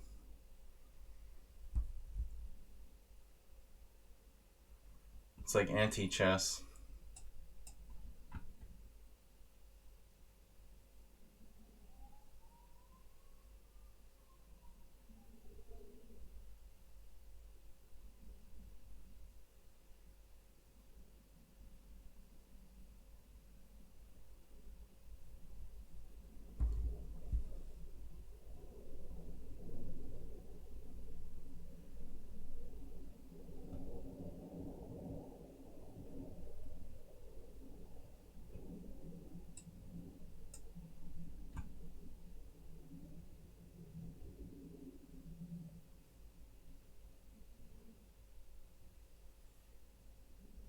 Even though White's play is very, very clumsy, I mean, there's something strangely tough about it.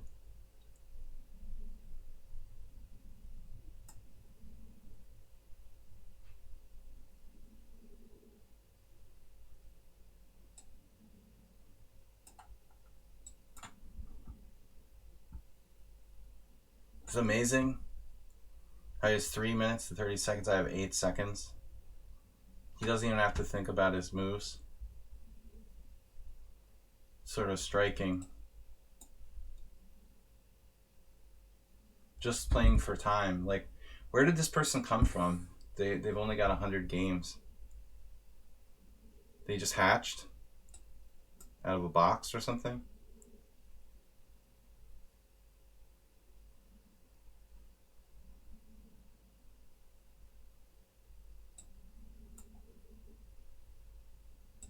They were born playing bullet chess.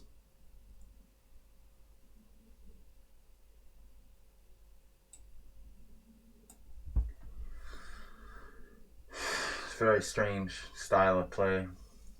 Totally alien.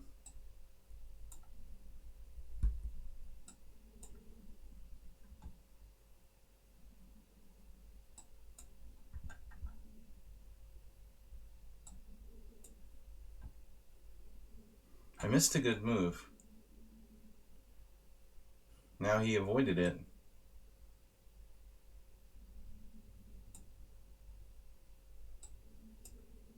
I missed bishop takes h3 earlier.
Like,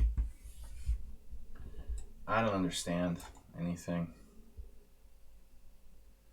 You have 3 minutes. This guy has 3 minutes and 23, and he's just like melting down in an ending. How can you be that good and just collapse so easily? Wow. All right, Helis is up 7+3. Good time management. I am sloth-like, but I try to take my time to play the best move. However much time I need to use, I'm going to use it. Last game it didn't work. This time it worked out. But, if I can't play the best moves, I'm just not going to play chess. What's up, Jim? I saw bishop takes h3. Well, I think the people, in the rapid tournament, man, I was just wrecking people in the end game. Every single game, man. 99% of the people here who play bullet chess, or they're like 2200 in Blitz, they're like 1600s in endgame. It's ridiculous. I mean, even like players who are 2200 are like beginners in endgame. Because of bullet chess, because they don't study, they don't even bother to have endgames. All you have to do is get them to an endgame and they melt down to the 1600s. That never used to be the case. I mean, not until the last 10 years or so did people start to be so bad.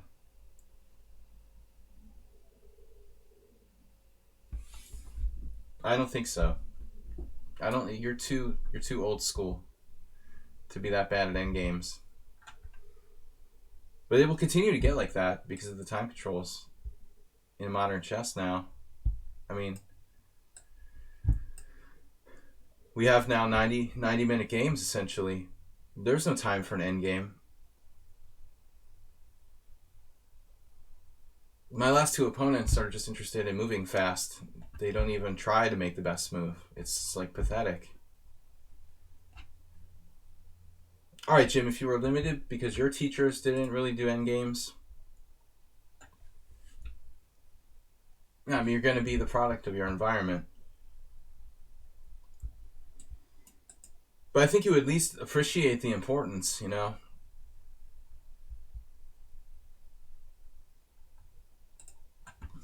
When I was like 13 years old, I was like sitting at a card table with like Averbach and ECO endgames, Encyclopedia of Chess Endings, as a 13-year-old child studying, like, I mean, don't think that happens that much today. My friend, who was even better at endgames than me, got to 2200. He quit. He would have been a wicked endgame player if he had continued. All right, so endgames, modern chess, 90-minute time control.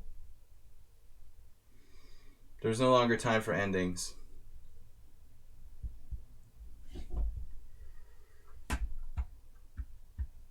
Yeah, I mean, I'm lucky that I had material to study. What about, like, you couldn't, like, go to the, I don't know, city library? Were there any chess books? How was, like, the library system in Greece? Well, I don't know how old you were when you learned to play. Actually, my local library didn't have that many chess books. I don't know about endgame books. Maybe one.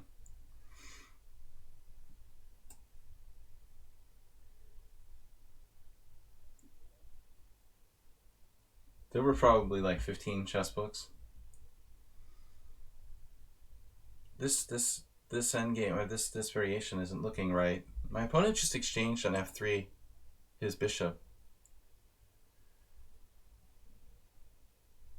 You really don't want to do that unless you have a concrete reason.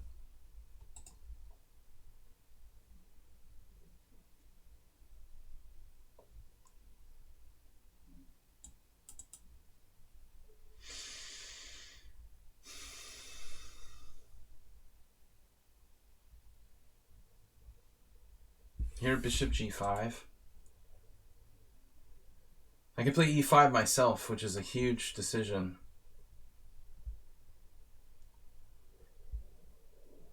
I don't know if it's the right idea. Bishop g5 looks like a good idea, but then h6, bishop h4.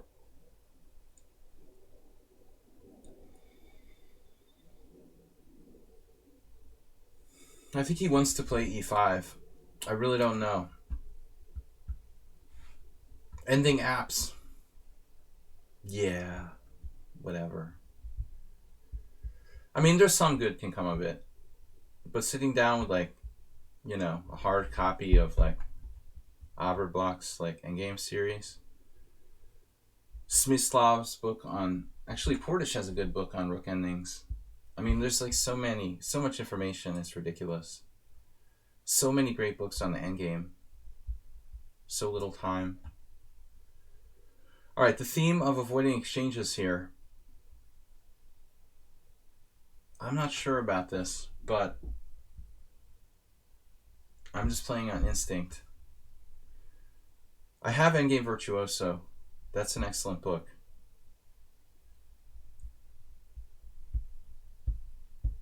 The one that Epictetus put in there is a short book. It's not that many endgames, but I mean, it's a collection of most of Smyslov's famous endgames.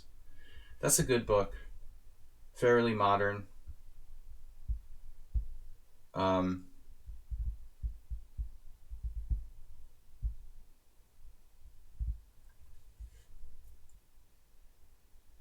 think Smyslov, you know, kind of most famous for rook endgames. F5. Wow. F5 is an epic move.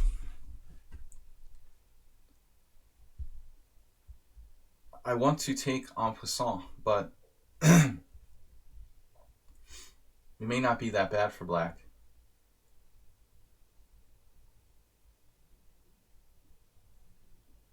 Okay, knight d6 is out. Knight g5 is weird. We could probably do this by process of elimination. If I take...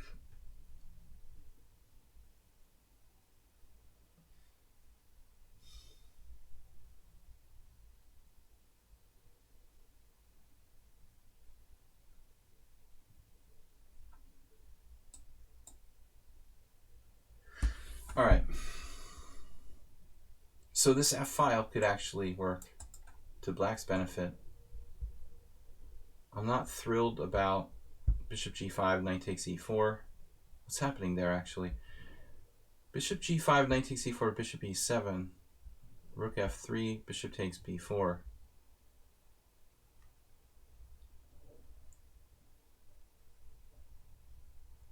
So I take a queen, he takes a queen, I take a bishop. Yeah, I mean, bishop g5, knight e4, bishop e7, rook f3. I should take on f3, actually. So I can play bishop g5, just I don't know if I should. My first inclination here was not to trade pieces with something like knight to g5. That gets really weird, though.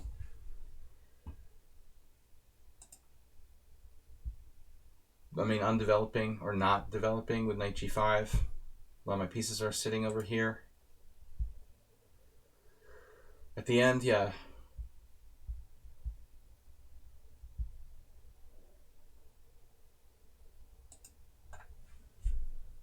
Have you guys heard any news about the candidates tournament coming up at the end of the month? Post Rajabov being kicked out.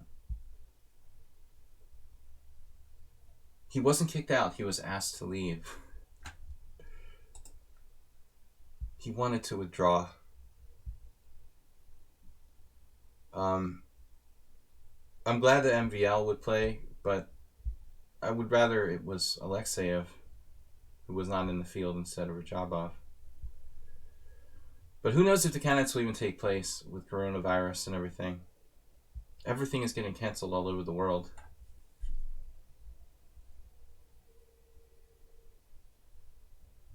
Not here in Hungary so far. Martin Kessler, if you're a subscriber, you would probably get the next challenge. Okay, h6 is kind of a surprise. Knight takes f6 check.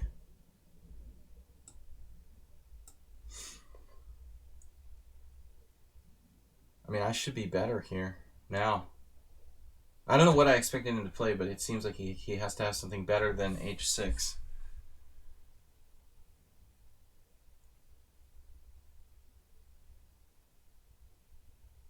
Bishop e3 is solid.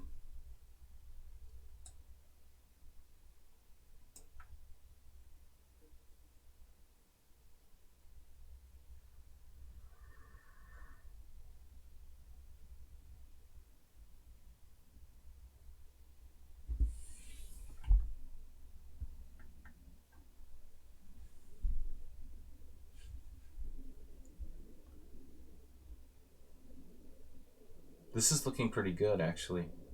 How does he defend e6?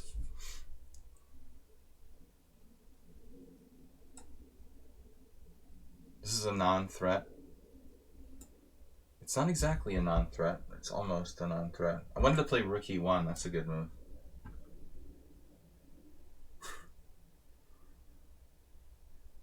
Rook e1 is an excellent idea.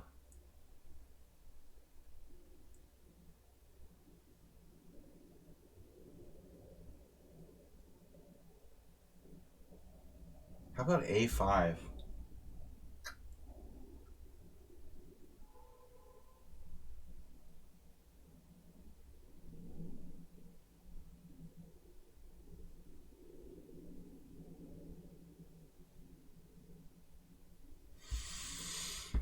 It's really difficult to get my rooks in the game with that bishop on b4.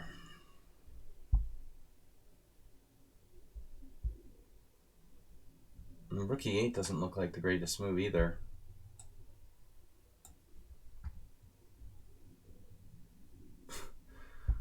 Whatever. Blocking my own queen.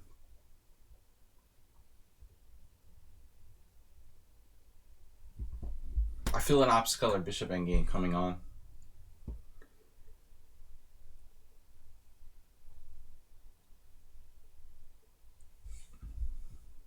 Bobby Fischer. What a crazy.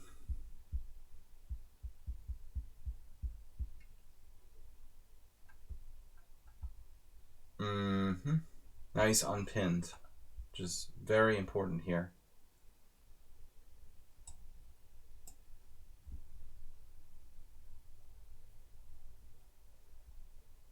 Pini and Winnie.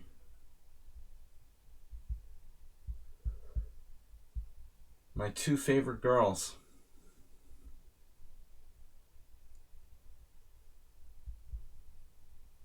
Straight to Hungary. Oh man. I already had enough unexpected guests. One of our other subscribers came to Hungary with like no warning. He's like, hey, I'm in Budapest. How about letting me know like in advance? I forgot my phone and my laptop. Like, who goes traveling without their phone and their laptop?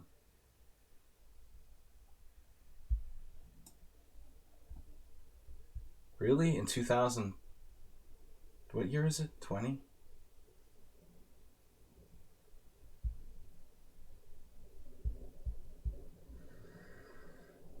Yesterday's Simul games, I just lost a whole bunch of games on time. A lot of them I lost I didn't even realize, like, as it was happening. The games didn't even pop up, sadly.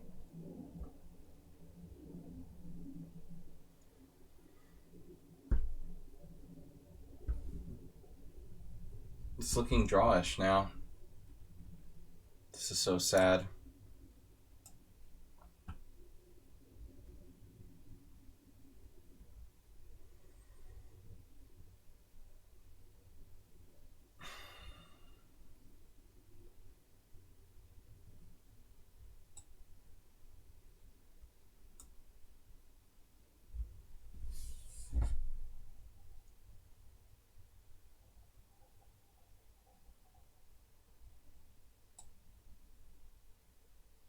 Yeah, what am I doing?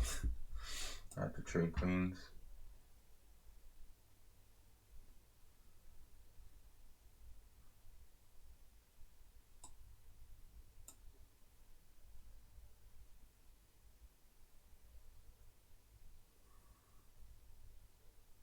You have that move. That's convenient. It's just a draw.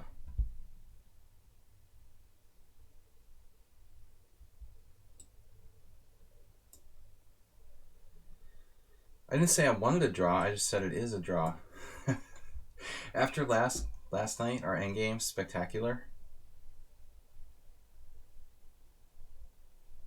It should be a draw, though.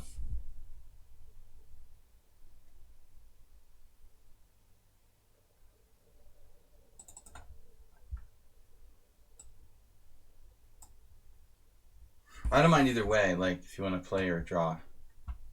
I don't mind playing it out. I don't want to be insulting. It's not really clear. Obscular bishop, standard. Just a draw.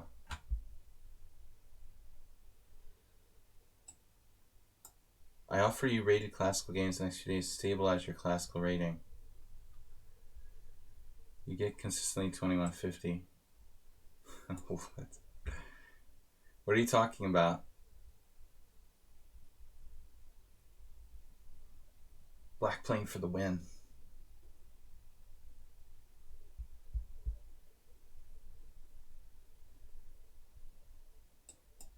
Request to you.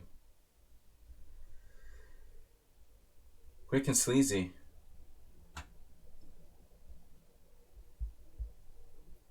Martin Kessler, I offer you rated classical games the next few days to stabilize. If I have time, I'll challenge you.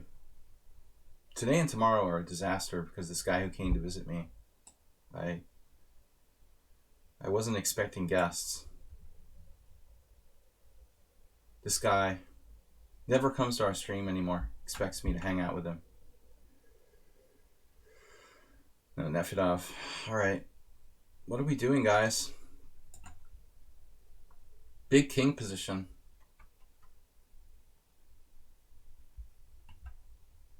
He retreated. An active move. Active player never cries. Wait, what?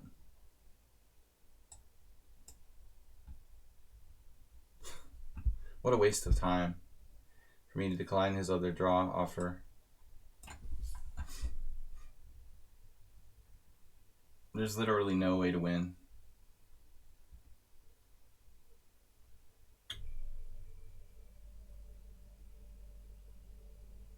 That's like Brian Wall.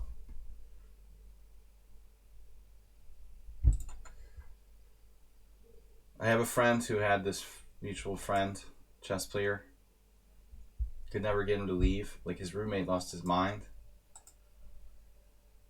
He would come home and, like, the friend's friend was there. Just uninvited. Almost every week. He was, like, homeless.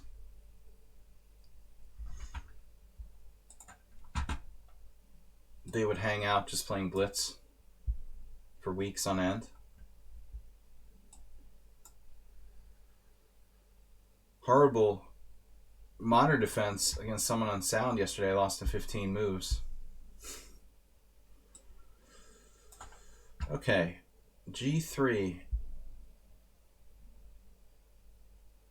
I had a game like this with white. I remember hating my position.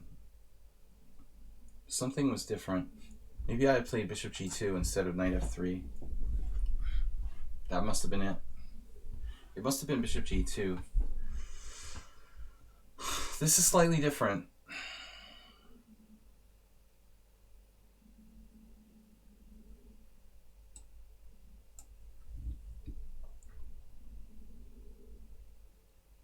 Uber driver called it. Totally didn't see you say that. I found it on my own. Queen B6. Completely artificial move.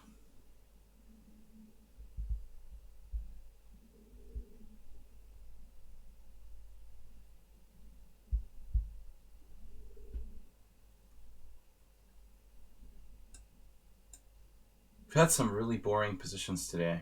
No tactical games. I guess it's partly my fault. Maybe it's my repertoire. Makes people play boring chess. There's nothing sharp in the games. Just every game is like a strategic, closed position. Alright, basically I'm playing the white side of some kind of Grunfeld here. I'm playing boring chess and I'm blaming it on my opponents. Essentially.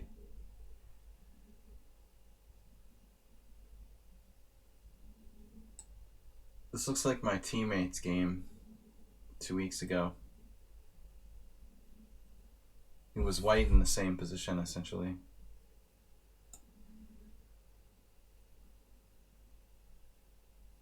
What happened to b3? No b3 today. g3. He doesn't do double fianchetto, one or the other.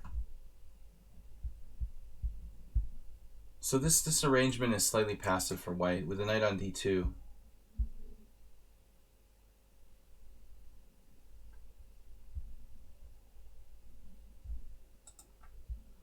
No, but it's funny that you say that, Gigi Helis, because I used to remember all of my games, but now it's gotten to the point where there were so many, like tournament games. Not that much in recent years, but there are a lot of games I'm like playing on lichess and go to the game afterwards to analyze it, and there's a game of mine. I'm like, Jesus, I don't remember that at all. Are you sure that's a real game? There's a lot of games I completely can't even remember playing. I'm wondering if someone like just made up some fake tournaments and put my name in there. Gave you a b3, but not today. Oh, Jim. You're talking to Jim. Leave Jim out of this. Okay, c4. c4 feels premature. Right? Right. Uh-oh. No, this is fine. Bishop f5 has to be a good move. Where else would you put the bishop? You're discouraged. Don't be discouraged. It's Bobby Fischer's birthday.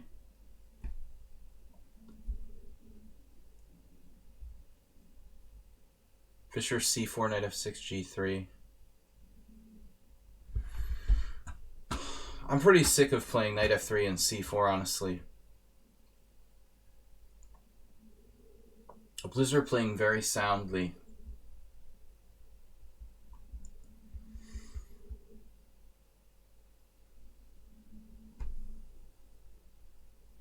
He's not doing the crazy stuff.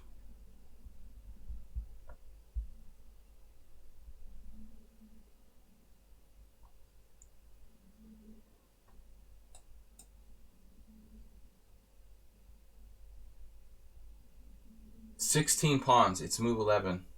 Move 12. And there's 16 pawns on the board. No queens. In my tournament, rapid tournament on Sunday, I lost. On Saturday, I lost two queenless middle games. Trading queens badly.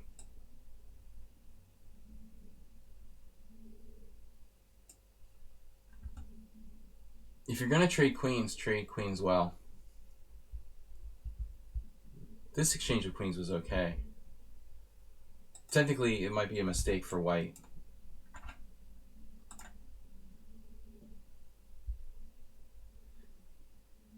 Yeah, the 4 pawns, I've played before a few times, Uber Driver.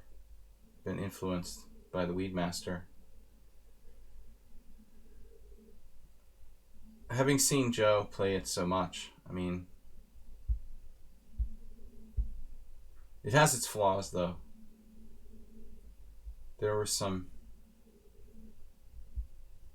problematic games. Knight e8. Rook a7. The other option of knight e8, not very exciting. The acerbate maneuver. Wow, I can change the size of the board. I have not done that yet. Yeah, I recently changed the option under settings that I could change the size of the board during game. There's an option to turn that off. I had it clicked, but now I just recently unclicked it, and so for the first time I picked up the board during the game and it moved just now. It moved. Bishop c2. Interesting.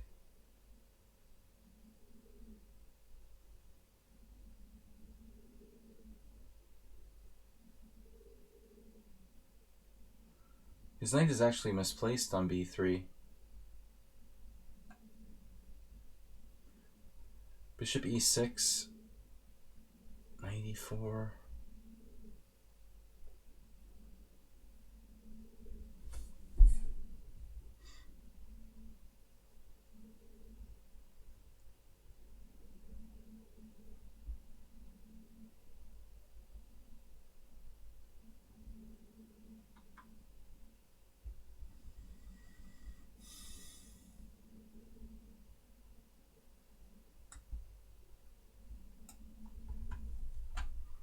Reinforcements.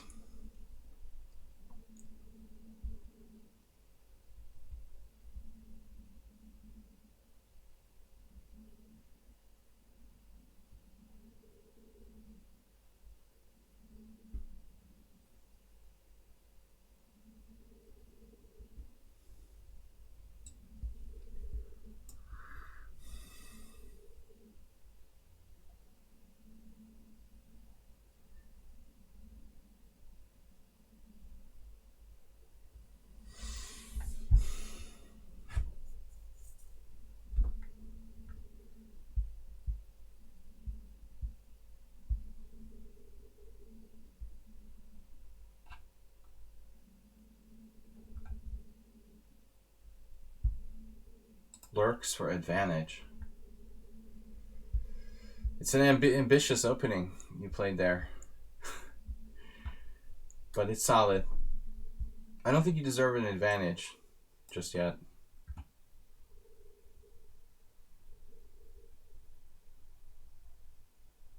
Maybe equality.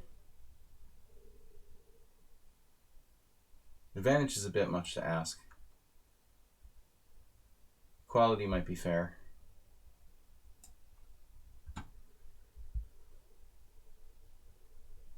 You guys are both making me hungry.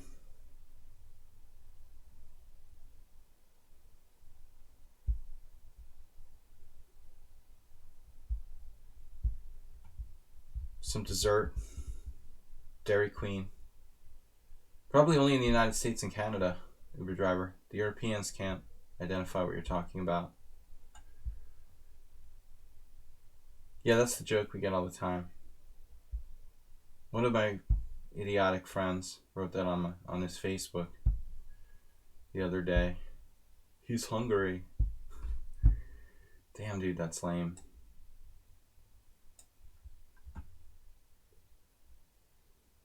So,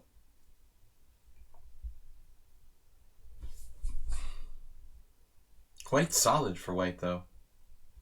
Gotta admit.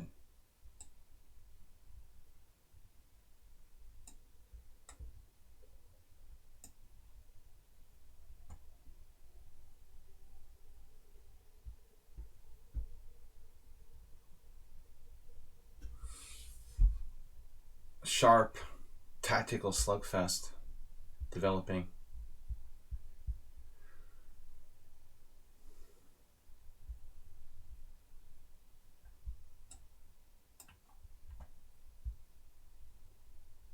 Finally, we can double fianchetto.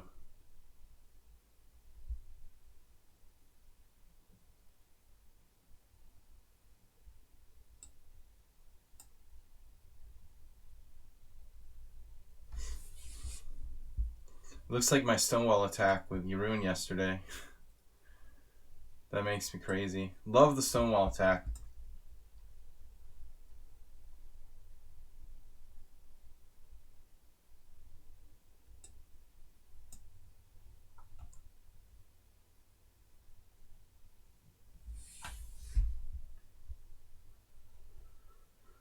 Okay.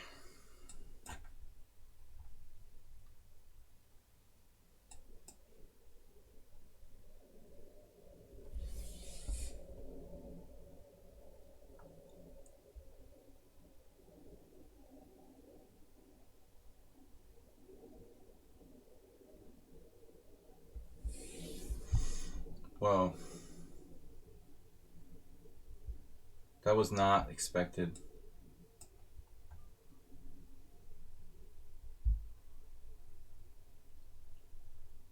A lot of space, but hard to use it.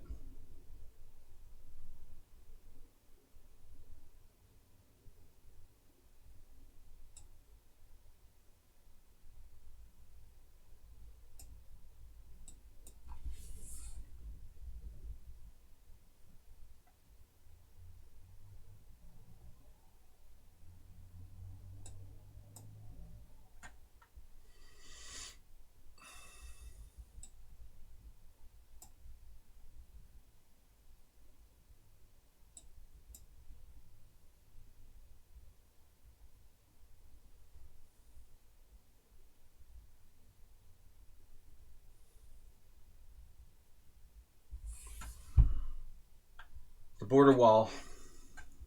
Which one? Hungary or the United States?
What? Really?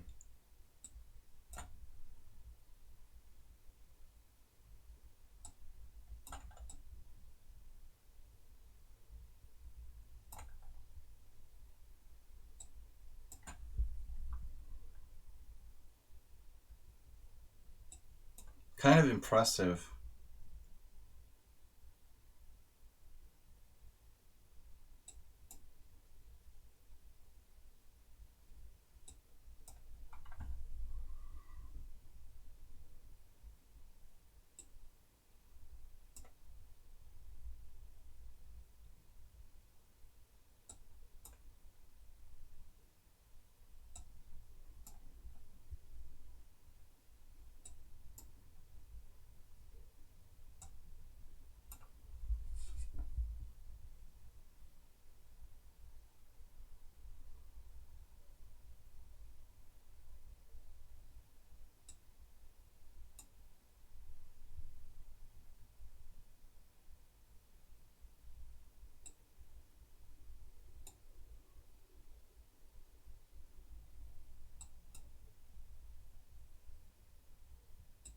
Like perfect endgame technique with no time. Why would I even need to play him? Classical games. This is like the most unbelievable game ever.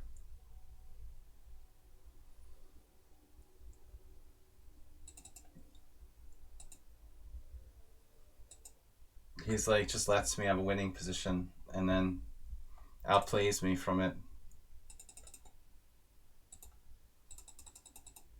Look at this. Nobody in their right mind would let somebody have a position like this with the bishop on d3.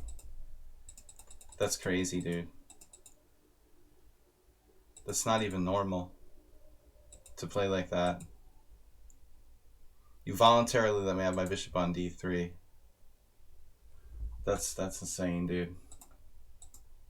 You have to be crazy to play chess like that. I don't think it's a real good idea.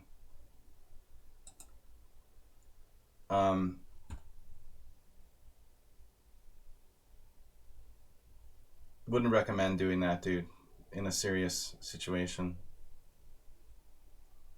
I just assume my position is automatically winning with the bishop on d3, but not enough time. Blundered my pawns. Good old DK guy here. He's beat me the last 3 games in a row now.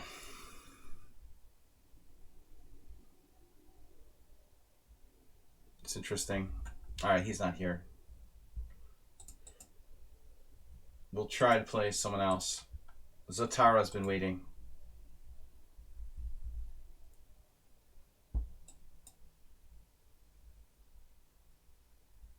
Is he not here? What? You're playing the Martin Kessler opening? What is this? It's a bullet player with 22,000 games? Are you serious? Come on. No, I don't want to play this game. Let's play another game. Serious opening. D5. I'm not going to play that. Enough garbage today. I just resign.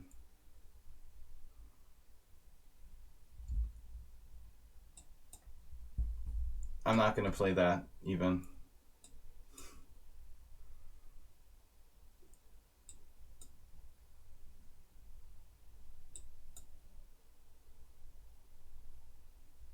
Not even worth the time. What is this?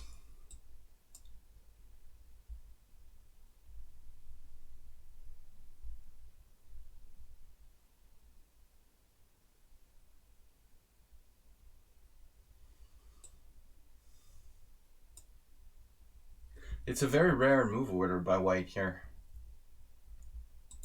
I played e4, knight f6. Why did I do this? I don't know. Something different. Basically a weird Scandinavian. Martin Kessler, I have to disagree with you completely. It's extremely bad for black. Like c4, d5 is +1 right off the bat. Do not recommend to people to play that. You're giving like white a +1 advantage on move 1. It's definitely not good. It's not the Scandinavian. It's far, far worse than the Scandinavian. You're basically spotting your opponent a +1 advantage on the first move. It's almost like insulting. I don't even want to play it. It's just a waste of time. I'd rather play a real game against somebody we can actually learn something from. Play some bullet player who, you know, I've already played like 4 today who just want to play fast garbage. It goes against what I try to do on the stream. DK guy, I'll take your challenge after this. That'll be the last game for today.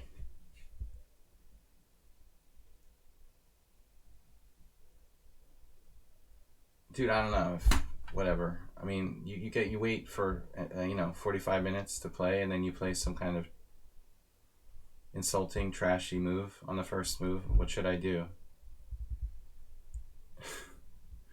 I want to play like real chess and learn something from it. That's not. I've tolerated it from Martin Kessler, but he's like a subscriber. And I guess it's like his real opening. I don't know. He plays it every time. It's just handy. It's like sacking a pawn, you know.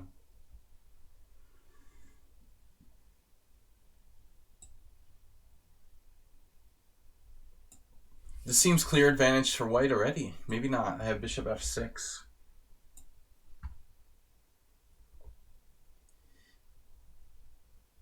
Jesus Christ, all you have to do is like open the most basic chess book on any openings, and you would learn that that's not even a variation. It's not even an opening.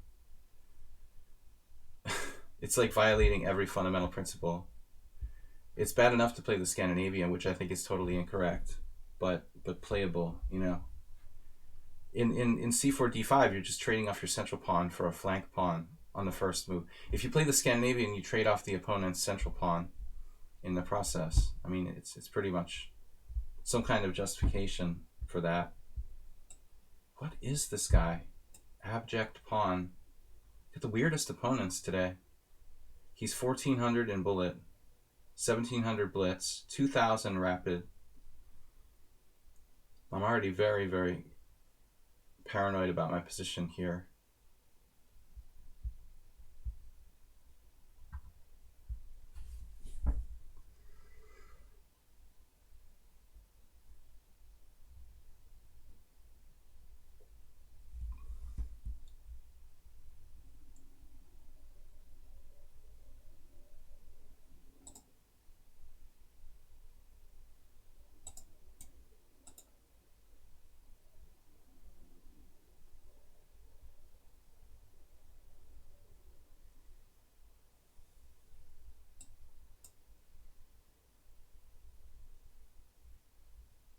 Am I lost already?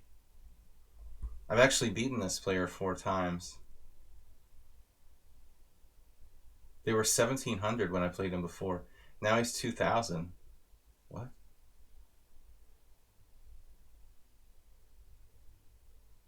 He's 1700 blitz, but 2068 in rapid. Oh, this is dubious what I played. I don't know why I played it. Knight f6 is as bad as a lot of other openings. This is not good.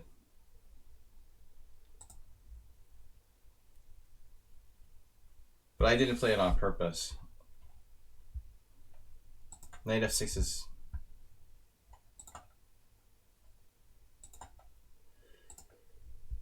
We take the subscribers on Twitch primarily first. Sorry that if I didn't get to your challenges. Bishop d6 now. Excellent. Almost lost. Probably lost already. Abject pawn. 1400 in bullet.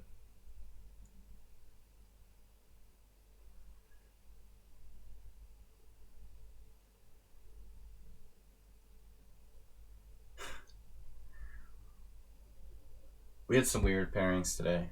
Whatever.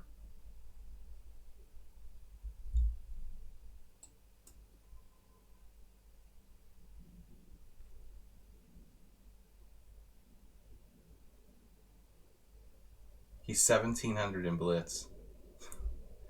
1400 in bullet. The strange part is that rapid goes up to 2086. But that's most of his games. Classical just 191. So... There's still a lot of blitz games, though. Not a good fast player.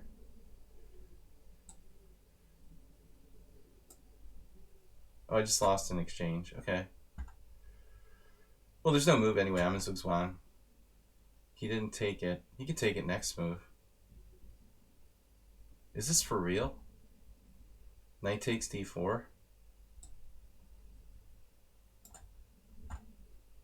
Take it next move. It's kind of fancy, isn't it? To not play this, but play bishop g3. Well, I don't think he's too strong for 2000 rapid. I think he's too strong for 1400 blitz, or bullet, 1700 blitz. But I always get nervous when people have like strange discrepancies in their ratings, you know? There really should never be more than a couple 100 points difference. Blitz and Rapid and Classical aren't that different on lichess. There's not that much of a difference. Bullet is one thing, but Blitz, Rapid, and Classical, it's like a difference of 5 minutes on the clock or something. It shouldn't be like your 2100 in Rapid and 1700 in Blitz. Whatever. White only moves pieces too.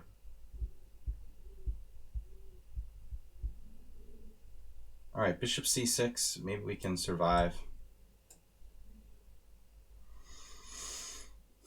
Knight e6. Wins by force. Maybe not. I have rook e4. Queen e4.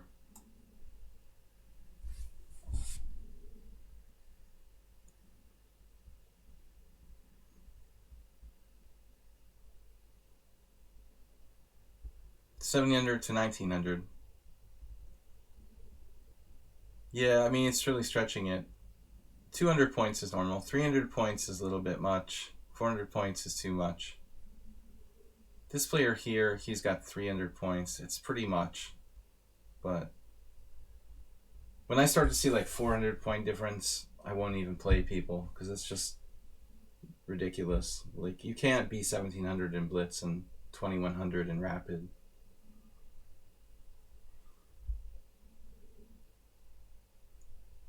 Yeah, I mean, that's what happens in the Rapid tournament. The first round opponent I played, I have to play a rated game against a kid who's like 1,700 in Rapid. His classical rating is 22 because he's like, hasn't played a Rapid tournament in 3 years or something.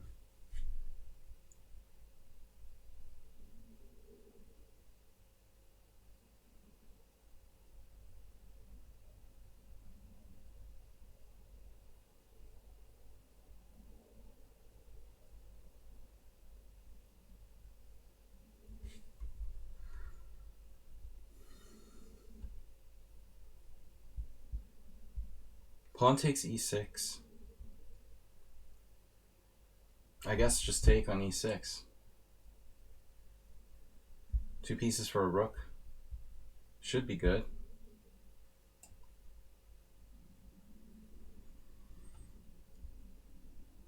Still not that easy. White has made no pawn moves but the first move. e4, c3, and d4. And then no pawn moves. Very compact. Bishop f4 going right for that. But my position is already dubious.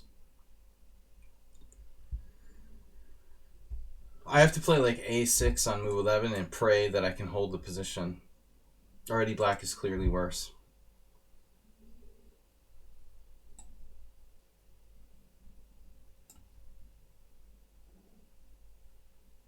Crazy. Queen e4 tactic now.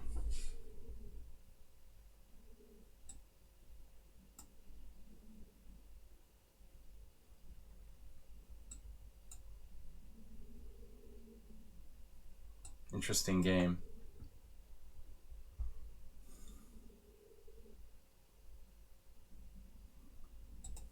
Anyway, we'll try to play one more game. Chef Master, I can't play anymore, dude. I have to go.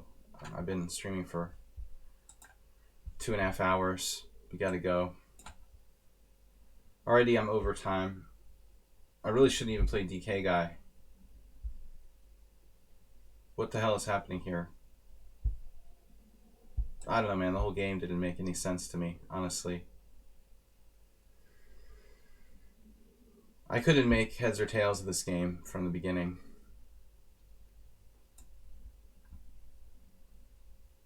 I was just totally lost after 10 moves, basically.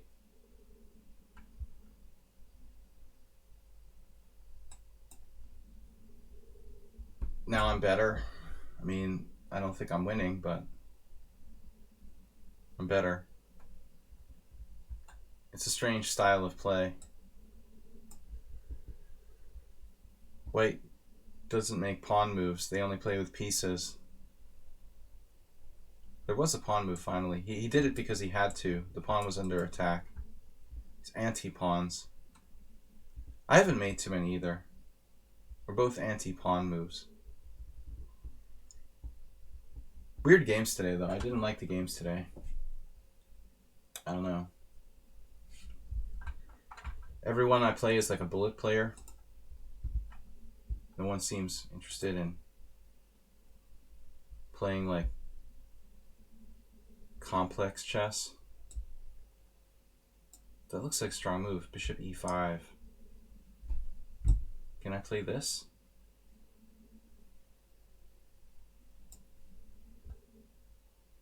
Yeah, he's got time problems.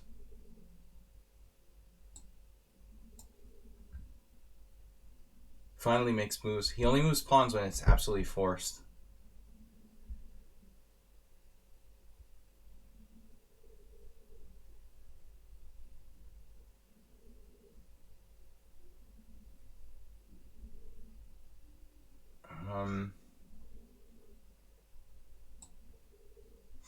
Tactics don't work.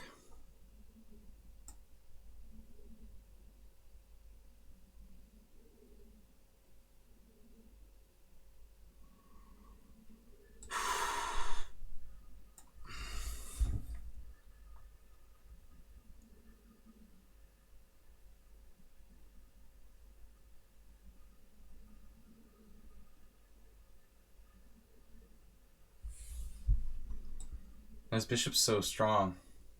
But I don't know if this is enough for me to win. I feel like I have to trade it off.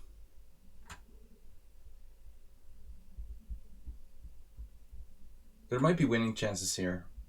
2 pieces for the rook. My gut instinct is that it's not easy. Now he doesn't exchange.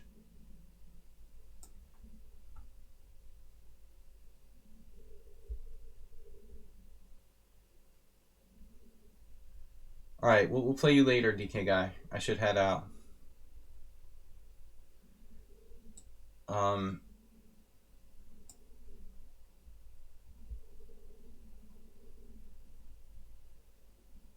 Knight takes check. Horrible game by me. And him. I mean, he had me beat and then just made some strange moves. Only has 1 square for his rook here. It's really funny.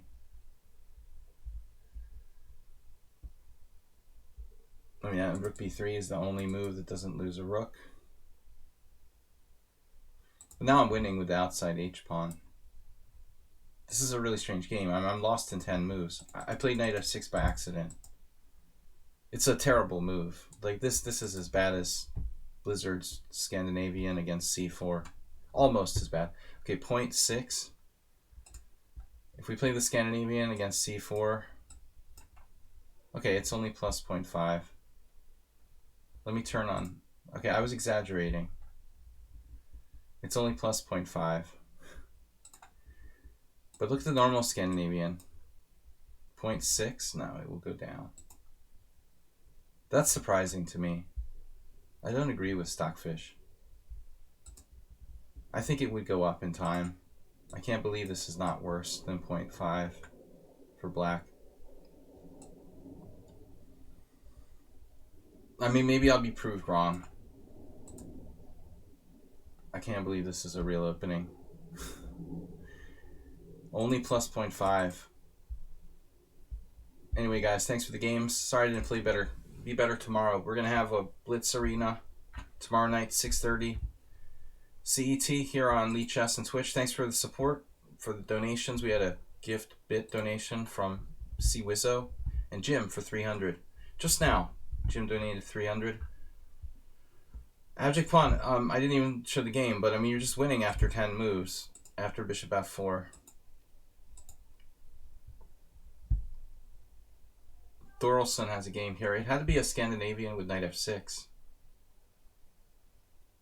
This is best move, bishop f6. I played, and you played knight b5. Wow. I thought I was lost here. I'm not lost here.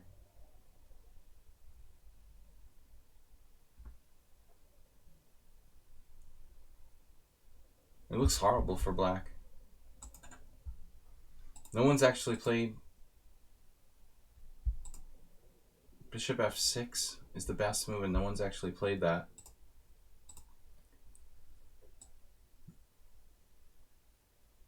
That's amazing. I improved on opening theory with bishop f6. I still think it's bad for black.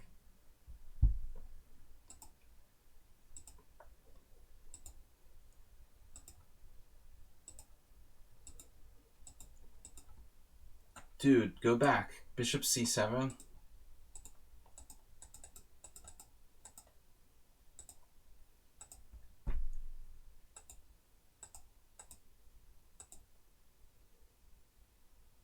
And now I just missed that I can play bishop e7. So I played rook d8. Still, this is unbelievably horrible for me. I have to play bishop e8, but I don't even understand. Bishop e8, knight a8, rook d6, knight takes b6, a takes b6, you know, and I get a pawn for the exchange, but I have a lost position. I think this is lost. So I'm lost after not seeing bishop e7. An alternative to bishop d7, yeah. No, bishop d7 is the worst mistake. But I'm not really excited about my position here.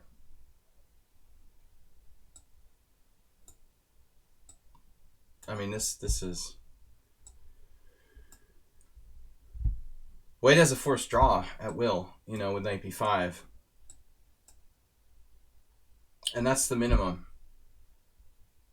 White can play for more. Anyway, weird game. I'll see you guys tomorrow. Thanks for joining us. Blitz Arena tomorrow night, 6:30 CET. Bye-bye. Bye-bye. Thanks for the games. Bye-bye.